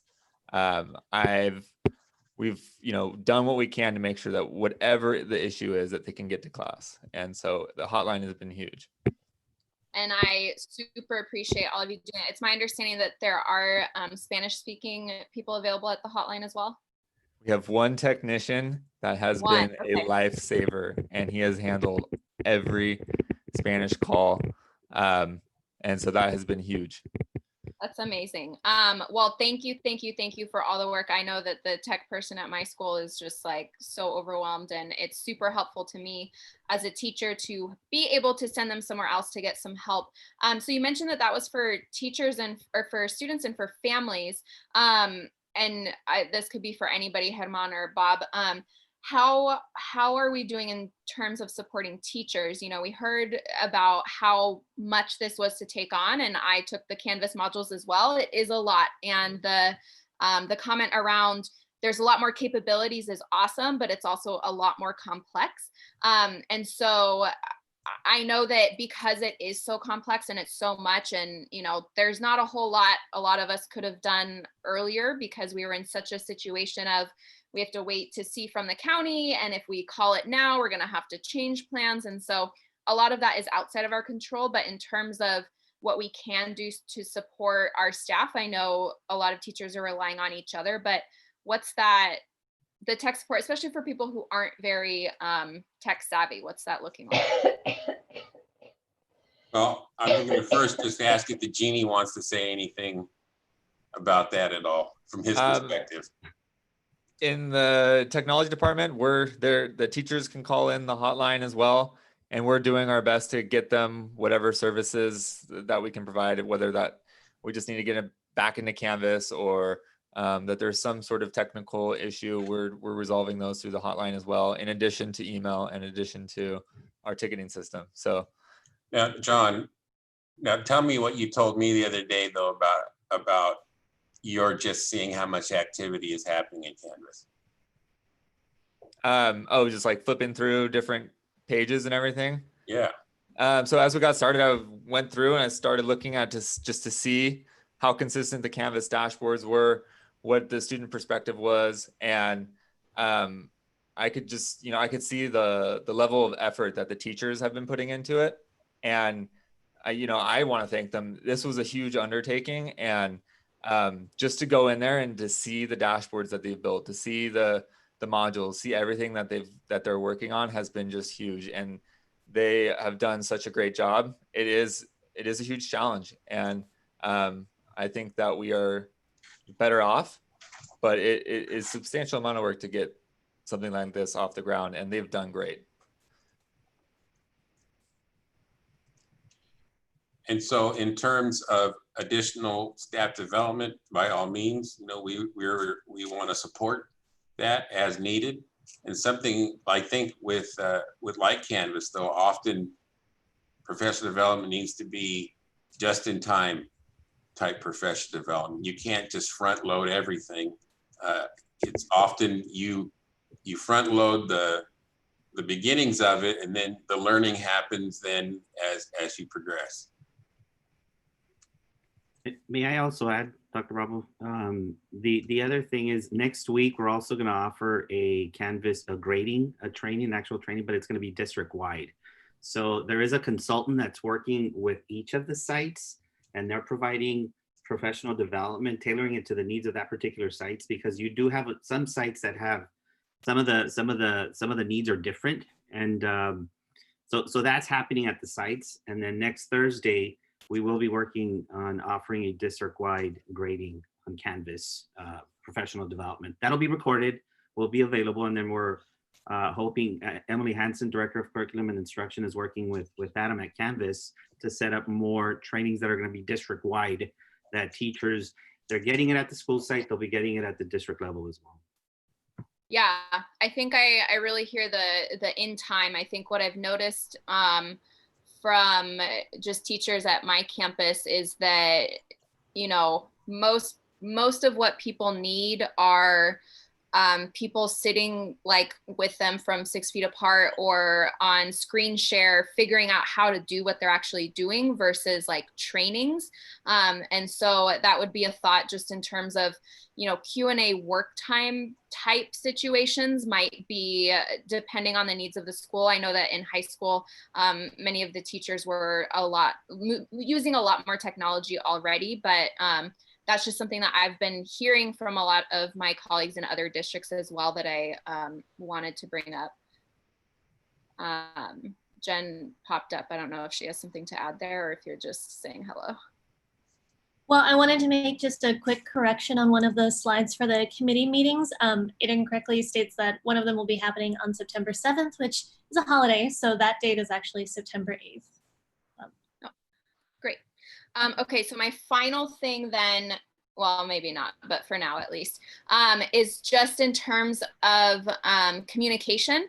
I think district-wide, I've been hearing really positive feedback about communication going out to the community. The district handbook was really great. The teacher handbook is really great.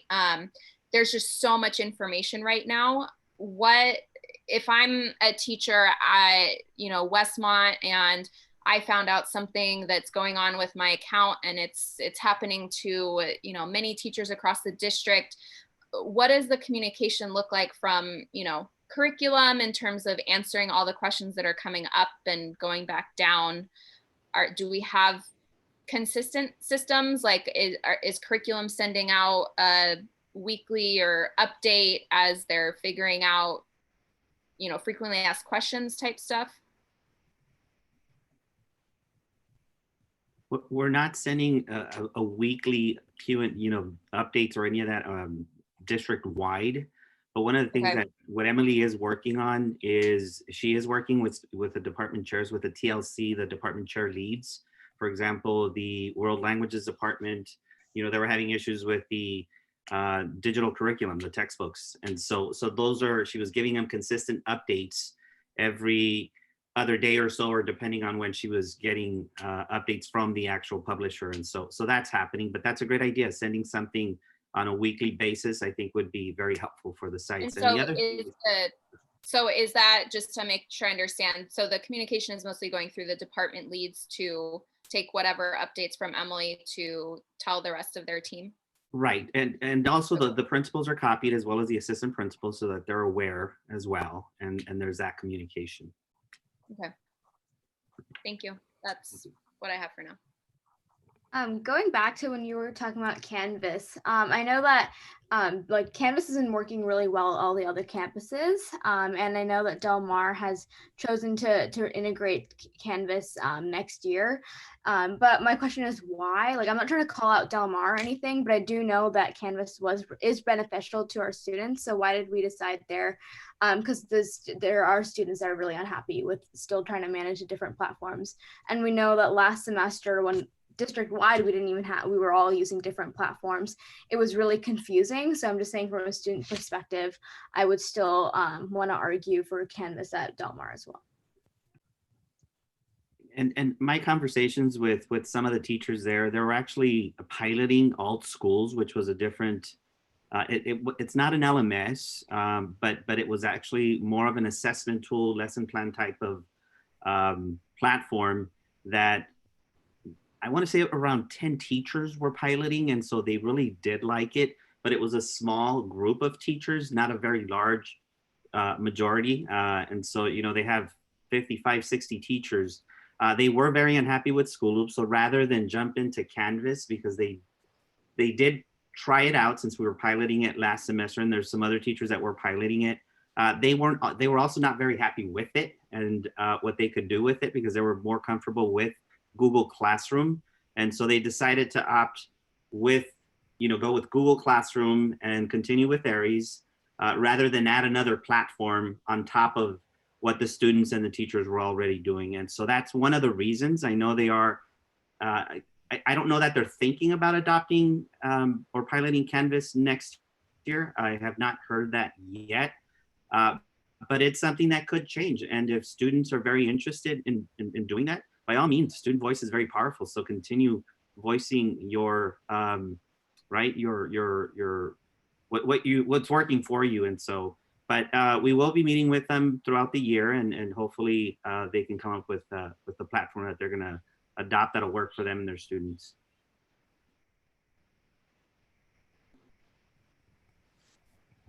Great. Other board members, anything else? All right, really quick, Barry, since we're on Zoom, I think we have to legally read out anything that appears in the chat. Do you want to articulate what you put in there?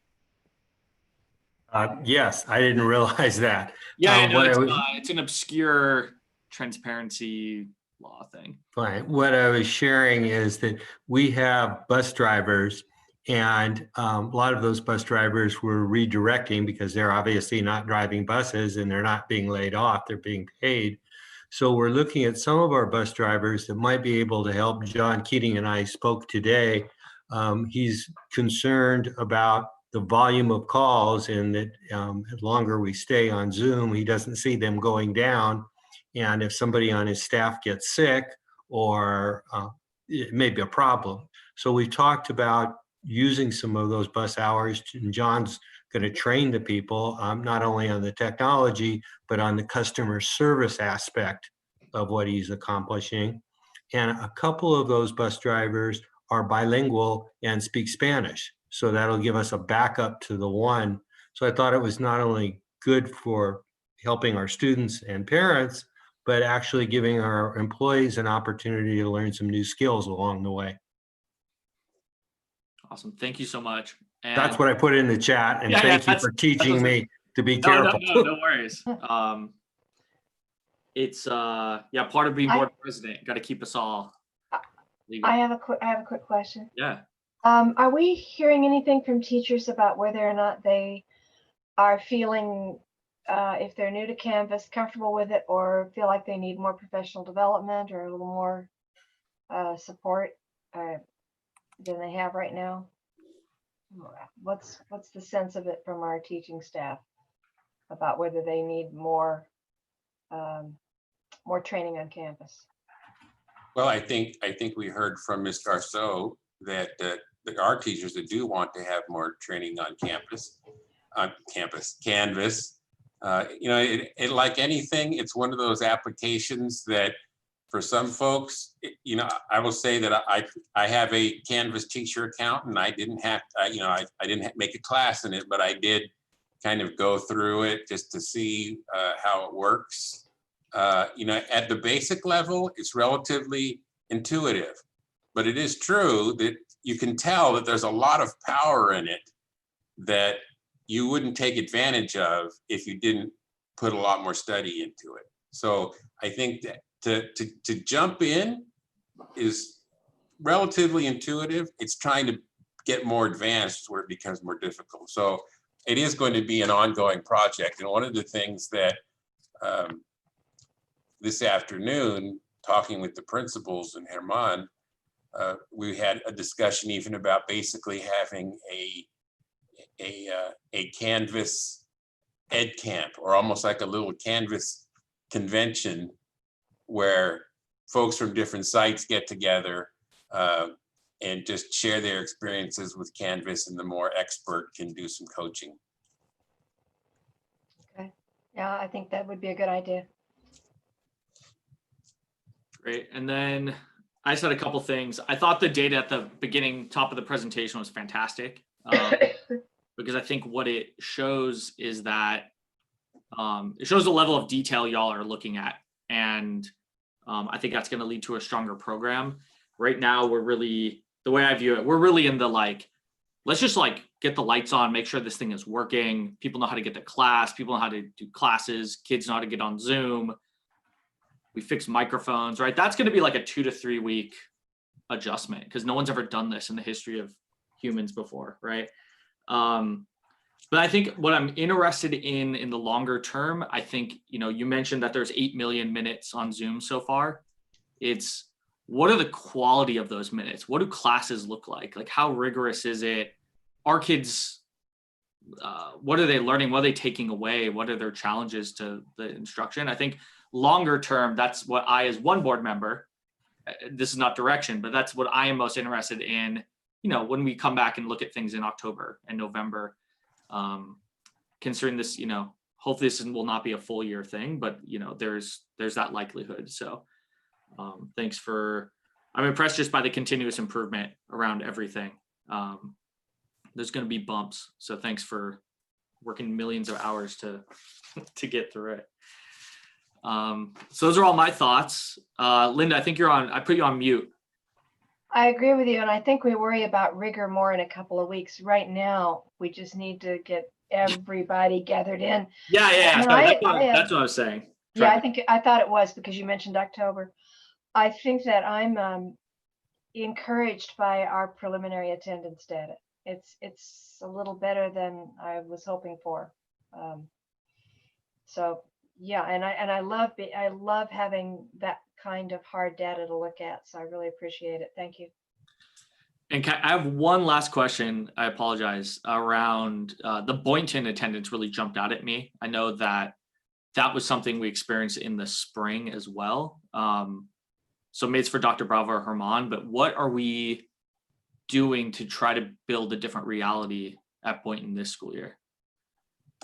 One of the things that Boynton actually, Dr. Bravo mentioned that we started with over 1,000 students that were no-shows, that had not engaged in any of the classes. And Boynton actually conducted home visits, and actually they're at 0 right now. They're actually at 100% of the students have been recovered and are now, actually yesterday they held an orientation where they added an additional 60 students. And so they will be starting on Monday, the 24th, with our classes, and they're being very proactive. And Sarah Thomas, of course, visiting houses, knocking on doors, whatever it takes. And so they're doing that to make sure that their kids are engaging, and phone calls as well. That's great to hear. Thank you. Yeah, and the other thing I forgot to mention, Jen Orlick and Aries, the department HK and Gita, they're the ones that are very instrumental in creating all these different fields in Aries so that we document. They've actually created fields where now we're documenting every outreach support that we're giving our students, and we're actually pulling that data, and now teachers have access to it, and they're actually also entering some of that information in Aries as well. But we just started, so we're going to be looking at that data more closely. I just had one thought that I wanted to share, maybe the last one on this topic. You know, I have to tell you, I was really, really nervous about being able to reopen school effectively, because, you know, the decision around in person and, you know, waiting until June 30th and then, you know, and all that other stuff. And I wasn't sure if there was going to be enough time to plan things out and execute well.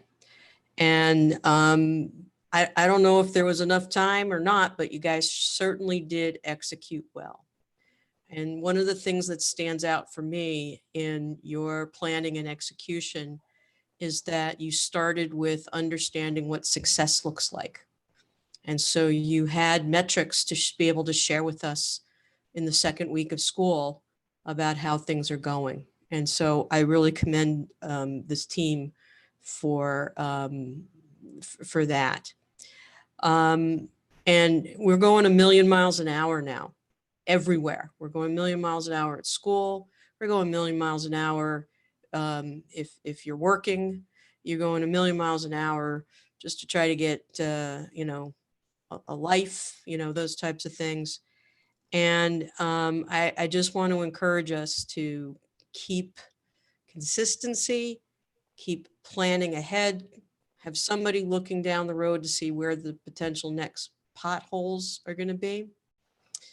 And I just wanted to, you know, when you talked about the microphones and the cameras on the Chromebooks, I've been working from home now for 6 months on a company asset with a microphone and a camera in it. But I needed to get a camera or a microphone just like John has in order to really be effective using this medium for doing my work. So I just want to put that out there for you for some forward thinking and stuff like that. And I also bought a couple of cheap speakers that make it a lot easier to hear things and stuff like that. So anyway, I really, I think you guys have done a tremendous job, and you have certainly exceeded my expectations with how quickly you pulled all this together. And I'm sure that you guys were planning and planning and planning before all this other stuff, but just like good plans, you actually made it look kind of seamless. So Thank you. Thank you for those comments. Wasn't seamless for sure. And I want to, you know, and I think you're saying this, but I want to articulate it just so that really any success that we've had is a shared success by really everybody. You know, John and his team have put in a tremendous amount of work on the technology side. The teachers have put a tremendous amount of work in getting up to speed in a really short time on Canvas and investing into that technology and other new technologies. And the students, they're really showing how much they want to learn and really being patient with things when they don't work right all the time, right? And so the classified staff that has been there to help in the distribution of Chromebooks or et cetera. So this is the kind of, was there enough time to plan? No, there wasn't. And at the end of the day, are we resourced to do this as good as we should? No.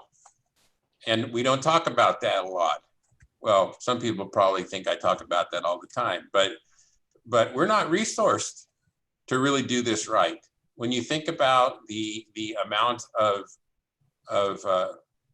whether it is, you know, I would love to be able to engage in a number of different licenses for different applications at a district level, but we're not resourced to do it if there's folks at a site that don't want to use it.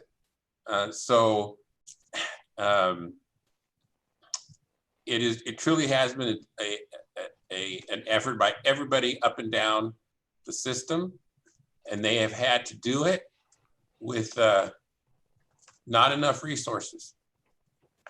And so a deep appreciation for your comments, and just want to make sure people understood, because I felt I was hearing them. I want to make sure people heard it, that this is a shared.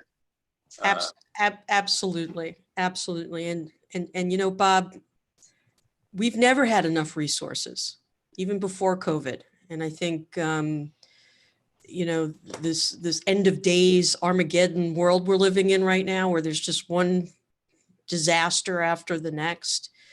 I think people are starting to really understand just how stressed things were before all this stuff was happening. And I think, well, I'll leave it at that.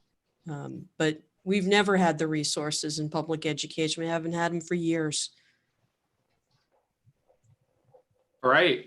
Unless there's anything else on this topic, board, usually about 2 hours in, I ask if anyone wants to take a 5-minute recess.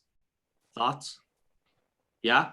All right. Let's go ahead and take a 7-minute recess. We'll come back around 8:15 p.m. Okay. All right. And we'll remain streaming. So go ahead and turn your cameras off.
All right, board members want to start heading back. Fire up the camera when you're ready.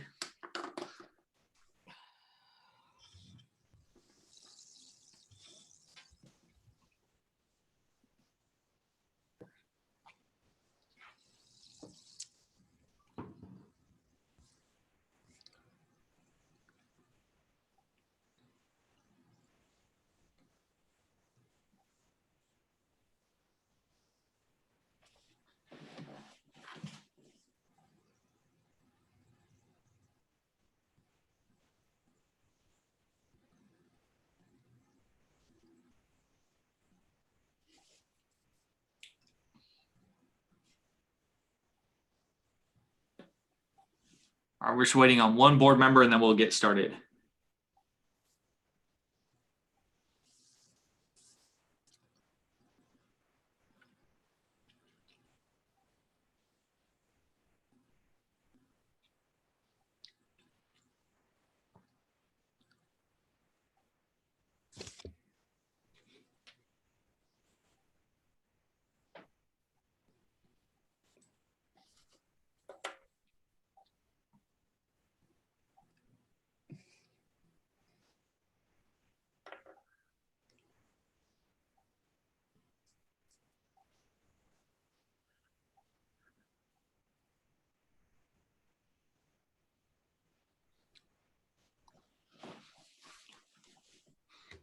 All right, Linda, are you there?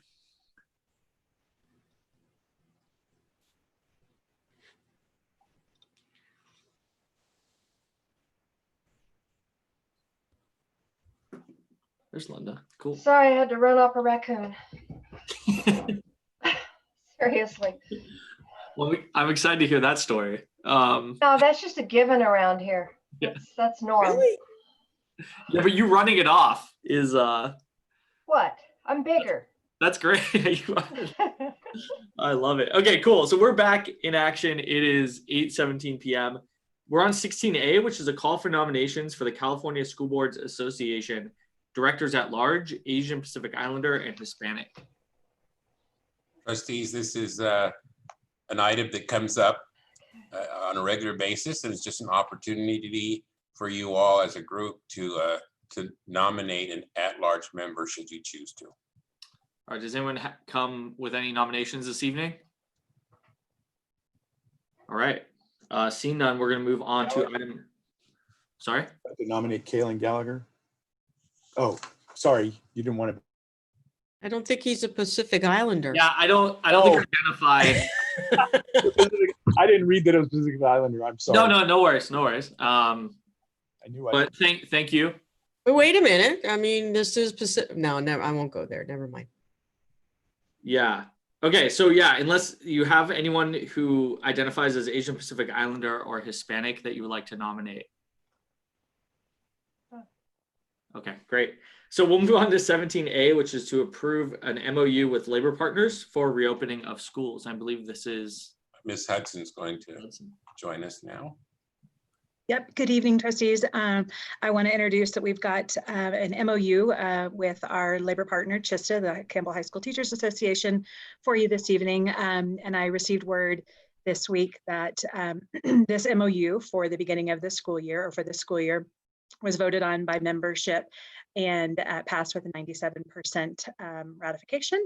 And so now it's bringing to the board for you all. And we hope to bring our agreements with our classified labor partners at the next board meeting. Move to approve. Second by Christina. All right, so we have a motion by Stacy, a second by Christina. Is there any discussion? I'm very happy that 97% of our teachers are in favor, feeling in agreement and doing everything and anything like they always do, but 100 times more now. I'm very happy that they did this by mail and it was quick. Mm-hmm. Yeah, great. All right. And so without any, unless there's other discussion or questions, we'll move to a roll call vote. Trustee Gallagher. Aye. Trustee Aerosmith. Aye. Trustee Brown. Aye. Trustee Goitia, Aye. Trustee Verich. Aye. All right, passes 5-0. Thank you. We're going to move to 17B, approve compensation for school psychology intern. I'm just really excited that we're in a place now where we are hopefully going to be able to have interns for school psychologist positions. And I imagine Darren LaFranchi is also, and her team are also excited about this opportunity. So we provided you some information around the intern component. But because we haven't, since I've been here, we haven't had these positions, we wanted to bring to you a compensation for a psych intern. We did some benchmarking with other districts and wanted to be competitive, but within the range of other districts. And we will bring to you in the future MOUs or agreements with universities for this opportunity. But tonight, the first step is just the compensation to establish this on our compensation schedule for the psychologist. All right. Is there a motion or discussion? Will this be at every site? Or is it just one site, one intern, As of one right site? now, I think we'll be looking to hire one intern, and then I imagine we'll hope to expand that once we have staff that can serve. We have staff that commit to serving as the supervisor, and they have meet qualifications there too. I think we hope to expand. Is that right, Darren? Do you have a school site in mind? Currently, Westmont. What's the credential? I'm sorry, go ahead, Christina. I was just going to move to approve. All right, well, is there a second? Then we'll get back to discussion. I'll second. All right, so motion by Christina, second by Stacy. Stacy, you had a question? Yeah, what's the credentialing of an intern? They receive a pupil PPS. But this is sort of that final stage in that process. This intern is sort of accumulating hours in the experiential component through that credentialing process. And how long do they have to intern before they're fully credentialed as a psychologist? It is a certain number of hours, I believe 1,200 hours, is that right? It's 1,200 hours, yes. 1,200 hours, so a little over, okay. All right, thank you.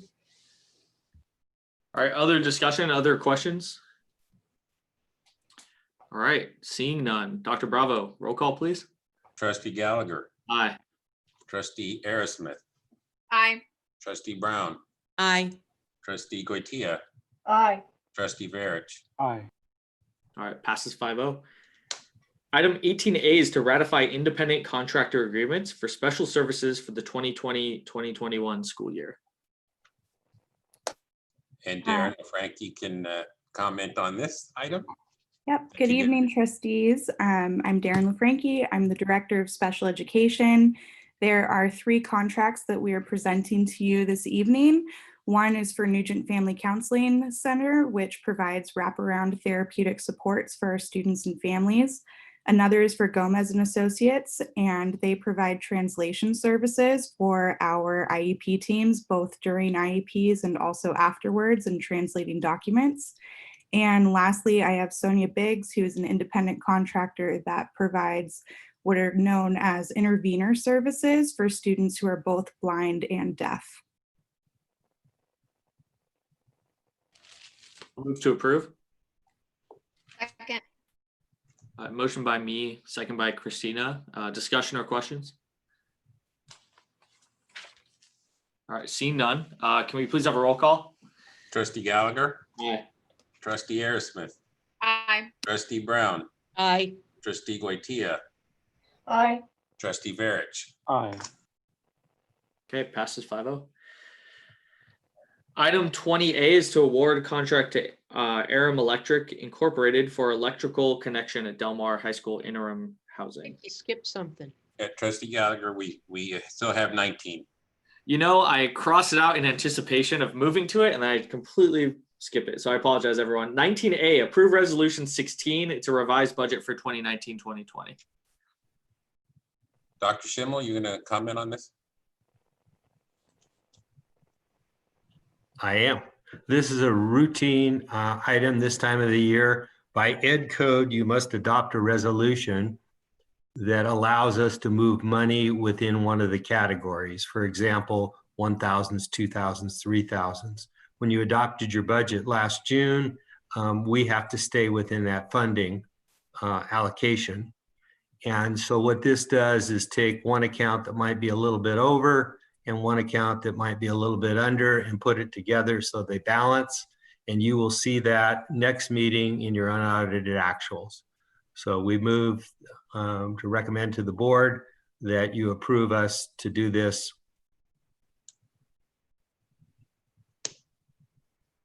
Move to approve. Second. All right, motion by Robert, second by Christina. Any discussion or questions? All right, Linda, do you have one? Okay, seeing none, can we please have a roll call? Trustee Gallagher. Aye. Trustee Aerosmith. Aye. Trustee Brown. Aye. Trustee Goitia. Aye. Trustee Verich. Aye. All right, passes 5-0. We're now on the much anticipated item 20A, which is to award the contract to Aram Electric for electrical connection at Del Mar High School. Hey, good evening, board. Eric Wassinger, Executive Director of Facilities. Pardon me. This is the electrical contract for the electrical infrastructure for interim housing for Del Mar. It's the 4 portables that we're going to be putting in the top parking lot. Move to approve. Second. All right, motion by Christina, second by Robert. Any questions, any discussion? All right, seeing none, could we please have a roll call? Trustee Gallagher. Aye. Trustee Aerosmith. Aye. Trustee Brown. Aye. Trustee Goitia. Aye. Trustee Verich. Aye. All right, 5-0 passes. 20B is similar. It's an award of contract to Aram Electric for electrical connection at Prospect High School interim housing.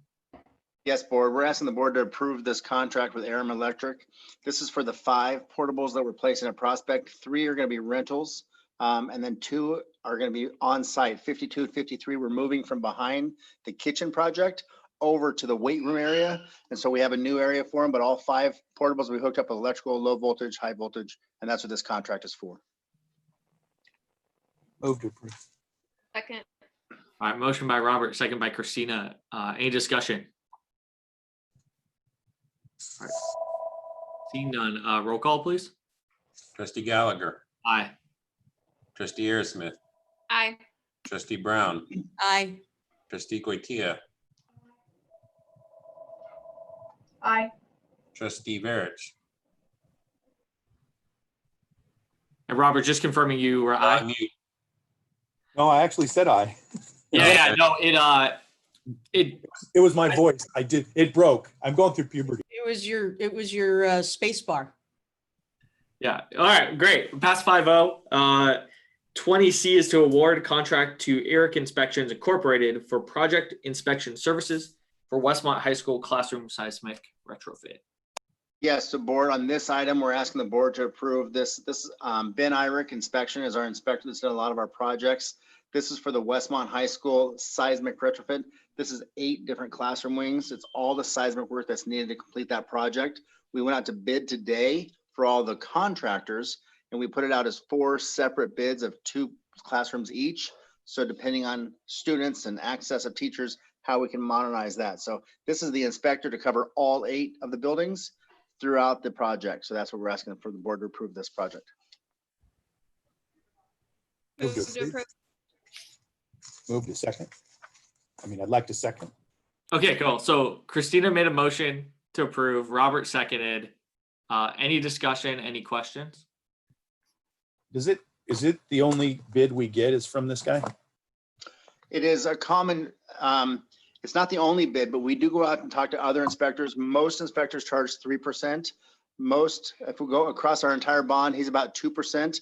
A couple of the new bids we have coming out are about 2.2 because of the length of the duration of the project. But it's very competitive, and it's kind of the wheelhouse that I was in. And he's a good inspector. He's got a good team of 5 inspectors. So even if he's not on the project, he assigns a class 2, 3, or 4 to take care of it. So it is a very competitive bid. Yes. Thank you. Mm-hmm. Right. Anything else? All right, let's move to a vote. Trustee Gallagher, Aye. trustee Aerosmith, Aye. trustee Brown, Aye. trustee Goitia, Aye. trustee Verich, Aye. All right. Passes 5-0. 20D is to award contract with Cal State Construction Incorporated for renovation of the Lee High School administration building. The board, we're asking you to approve this contract with Cal State Construction. They are a contractor that's worked with us quite a bit. They are very competitive. They won 2 of the 8 bids today as well for the future board meetings. But this itself is for the Lee admin building. This is remodeling the entire building. This is under our budget, which is excellent. Nathan and I was very happy when this number came in. Like I said, it's competitive out there right now. There's a lot of contractors bidding for work that may or may not have done a lot of schoolwork in the past. And so it's very good to have somebody who's done a lot of schoolwork being very competitive. So this is a great number for us. And the facilities team is very excited about this contract. Move to approve. Second. So you guys weren't kidding when you talked about getting a lot of bids. There's a lot of bids there. Yes. And yes, and Cal State has done a lot of work for us in the past, and I just want to, we're still happy with them, right? We are very happy with their work. They have 3 or 4 different superintendents. They're actually, today I walked the site because we did the pool training for Lee. We're actually moving their trailer from the back of the site out to the front and putting new construction fencing up next week, since the board, after we go to the board tonight, and moving forward to this project. So they're a very good contractor. They love to work for the district, and they're competitive. They get beat up by a lot of other people. They know their numbers have to be tight, and they want the work. So it's been really good. Okay. All right. Anything else? All right. Let's do a roll call vote, please. trustee Gallagher, Aye.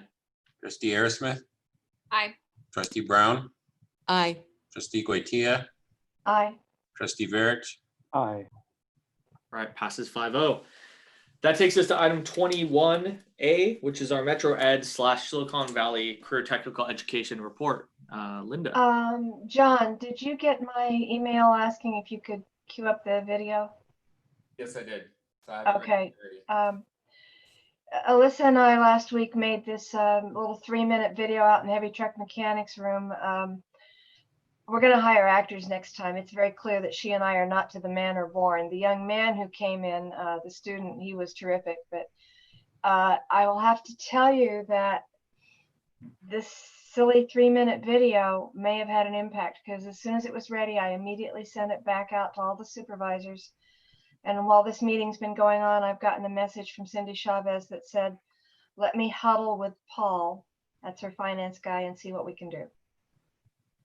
And I can't get excited about anything, but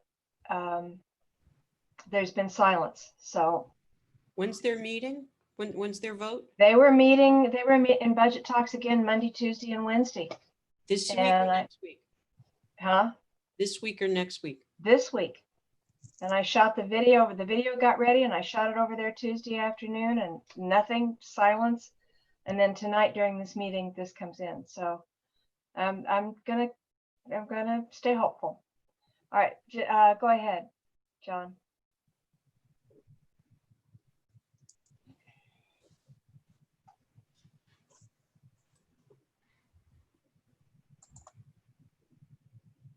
I don't think we have sound.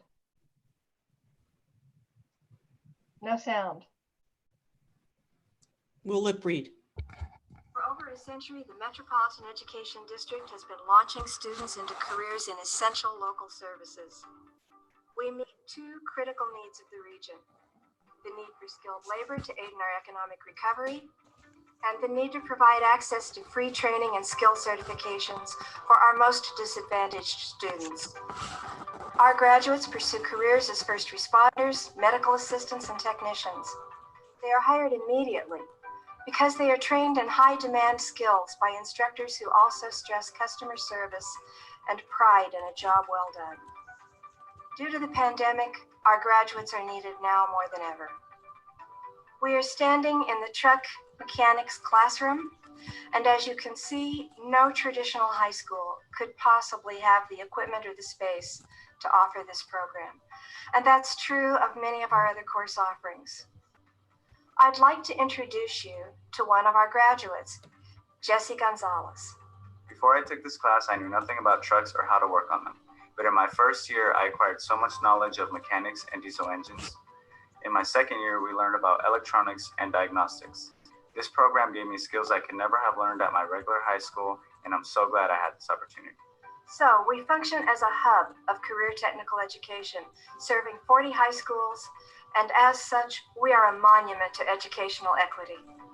If we had to close, this superb facility and its operations would cost many millions to replace or replicate elsewhere. Hi, I'm Alyssa Lynch, Superintendent at Metropolitan Education District. And the fact is that we are running out of time to generate the funds that will enable Metro Ed to continue serving the community. We're seeking a one-time investment to continue operating Metro Ed with COVID-19 appropriate resources such as sanitizing products, thermometers, laptops, and staff development and additional custodial and security services for the safety of all students and staff. We need to survive this period and preserve these learning opportunities for those who will be the future essential workers of our valley. We are appealing for emergency bridge funding while we execute on our action plan to get state funding restored. The work we do at Metro Ed aligns with the idea of moving people from welfare to work. We provide individuals with the skills to improve their lives and enrich their community. We ask for your support.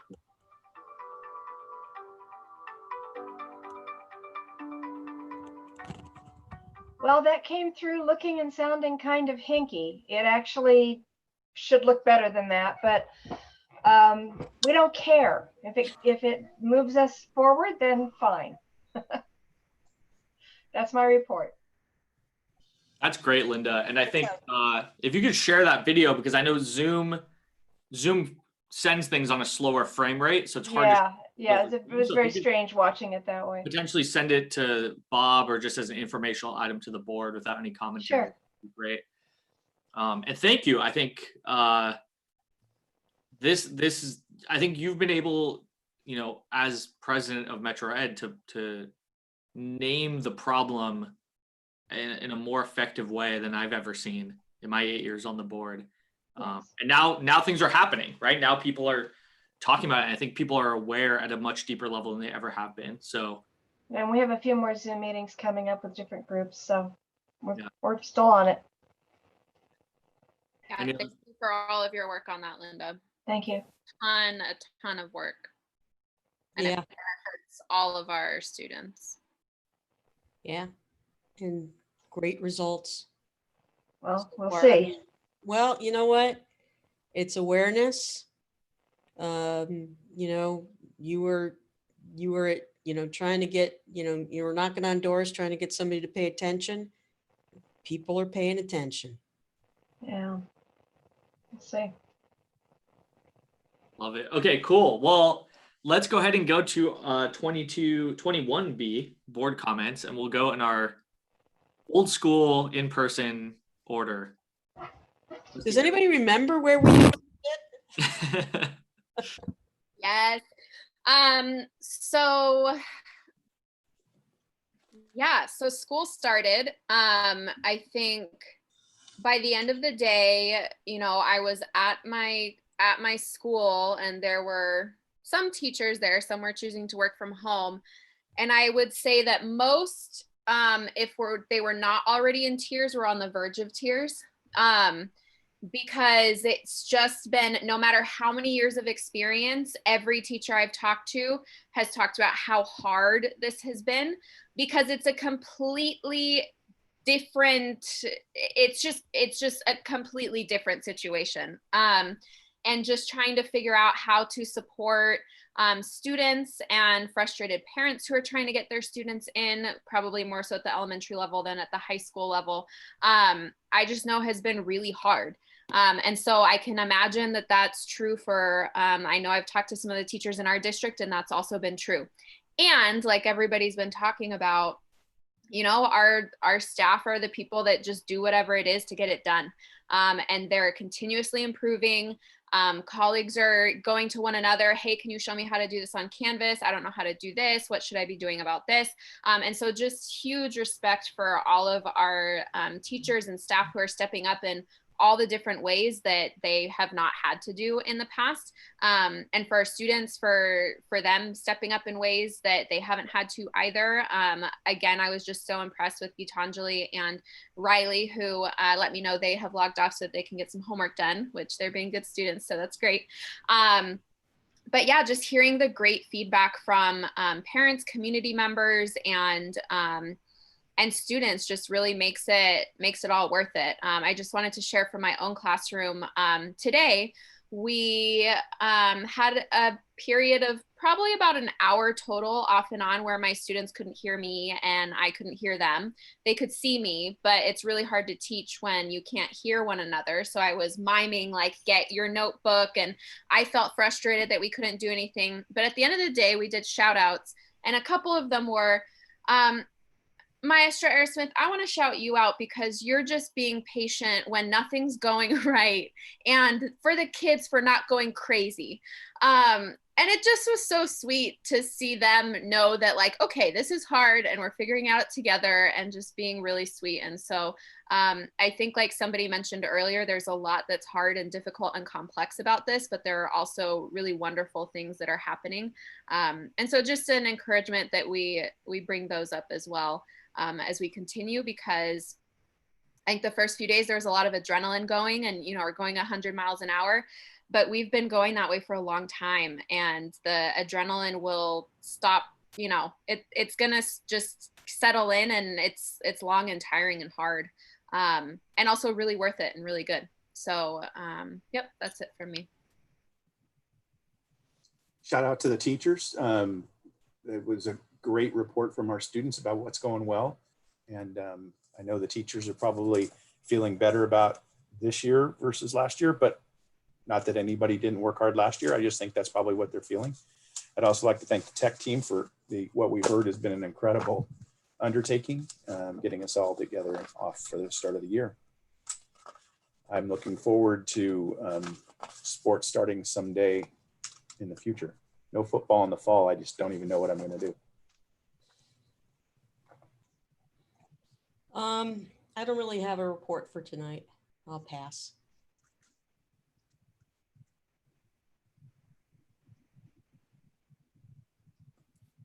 You're on mute, Linda. Linda, you're muted. The Fishhook area and the Ocean Avenue extension and Pasatiempo have all been evacuated. We need to find out as soon as possible which of our teachers don't have shelter. And I need to get in touch with my son and his wife because they may be coming here. So this is not one year I will be sorry to see go. And I would like to echo what others have said about a shout out to all the people who have put in so much hard work to make opening school the best it could possibly be. And to our students and their families, stay engaged. I think that we have the potential of making this a very, very valuable semester, not a lost semester, something that we'll all look back on with pride. So that's it. Yeah, and I'll start. I've been asked to just announce our board buddies for the year. And I know the email said that I set them, but it was really more about the rotation of where those of us have been on for enough years to cycle through. We are now back in our cycle. And so Boynton and Branham will be Stacy. Case and Del Mar will be Linda. I will be at Lee High School. Christina is Prospect, and Robert is at Westmont. So it's board buddies, right? We all represent the entire district, but this is the year we'll be leaning in a little bit more in your school. So if board members, if you haven't reached out to your principals already, maybe just shoot them a note. I think with Kara, I just talked about, hey, I want to do a virtual school visit at some point. but not now because I would be a distraction. Maybe sometime in October once things are settled down a little bit. But back to school nights are coming up and things like that. So check in. I went to the Lee Home and School Club meeting, and it was, it was interesting, right? It was a lot of parents who were there for the first time. They're new to our district, and then a lot of district veterans who have been around for 4 years or more, and everything in between. I think there was a lot of positive energy around, it was cool. They started off just talking about the things that have been going well over the last couple weeks. And one thing that really stood out was a parent coming into our district who was just talking about how she was so impressed by the communication from the district and the school site, and how I think the quote she said was, sometimes you feel like you could be over communicating, but you could never be over communicating, especially in a year like this. And she was just really appreciative, and that stood out to me. Yeah, and I think it's just when you think this year can't get any worse, new insane challenges from power outages to someone sent me a picture of Big Basin where I used to go camping, as a kid, and it's gone, right? And I know friends and staff members, 2 of my uncles are evacuated. I think one's house is right on the border. So to the extent that we can help out as a district with our staff and families going through that, I think, that's something we should strive to do. And that's my report. We do have one thing under future planning to bring up with the board. Dr. Bravo, do you want to talk about board workshop? Do you want me to try to? And you could. Oh, you could try it. I could jump in. Right. So we have a scheduled board workshop for next Thursday. I think it would be appreciated by staff if that's something we did not have next Thursday, and we figure out, when we have that, but maybe it's not next Thursday. There's also 3 back to school nights next Thursday, and this would allow board members to virtually attend one of those. But it is scheduled that it would take a board action to get rid of it or postpone it. So it's really the pleasure of the board. Move to postpone. Second. Yeah. Yeah, so motion by Robert, second by Stacy. Should we talk about it at our September 3rd meeting and try to figure out, hey, what we're going to accomplish during this? Do you want to do some of that discussion right now? So I just have, we put these things on the calendar so that we reserve the time, and then we don't take the time to kind of have the discussions about what should we be doing during these board workshops. So whether it's tonight or whether it's September 3rd, I really want to have that conversation about, like, what does this board need? What do we need to go have a separate session about? And Kaylin, you said something earlier tonight about how everybody in our district is really leaning into continuous improvement. And we talked about, Bob put out some messaging about our guiding principles and how important continuous improvement is during this unknown time and all other stuff. And I just want to put it out there that as a board, we really never talk about how we want to lean into continuous improvement. And I think it's really important because we're the leaders, we set the example. And so that, that's the conversation that I, as one board member, would like to have. Great. And do you think it would work if we had an agendized item, just like a board discussion item around board workshop for September 3rd? Yeah, I think we need to decide what we need to do during that, whatever time, whatever the dates end up being. Right. I think we need to together. I mean, a lot of what we've been doing, I remember when I came on the board 6 years ago, the board never did workshops except for the budget workshop in May. So the fact that we did some, and it tended to be, okay, why don't you come up with something, you run something. And we've had some really good workshops and stuff like that.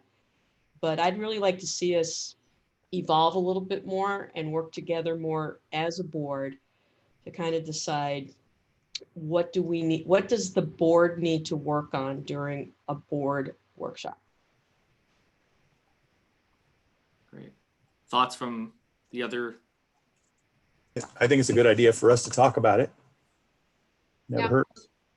Next time sounds good. As we, I'm sorry, Christina, as we talk about, we don't get a chance to talk about something anywhere else but here. Yeah. So we can't even talk about having a meeting or talking about having a meeting without it being here. So, yep, I think it's a good idea on September 3rd to talk about it. Thank you, Christina. I'm sorry. I was just saying I agree. Great. Okay, so Bob, can we get that on the agenda for the September 3rd meeting? Awesome. Yes, sir. Cool. Thank you. Okay. Take a vote to take it off or to Yeah, we do. Yeah, we have an open. Sorry, we have an open motion. I thank you, board clerk, keeping me honest. Is there any other discussion before we take a vote? All right, Dr. Bravo, can we have a roll call, please? Trustee Gallagher, Aye. Trustee Aerosmith, Aye. Trustee Brown, Aye. Trustee Goitia, Aye. and Trustee Verich. Aye. All right, so it's postponed. Move to adjourn. Well, hold on. Is there anything else under future planning? Okay, so we have a motion to adjourn. I'll second. Any discussion on that motion? Right, can we get a roll call? Trustee Gallagher, Aye. Trustee Aerosmith, Aye. Trustee Brown, Aye. Trustee Goitia, Aye. Trustee Verich. Aye. All right, with 5-0, the ayes have it. We are now adjourned.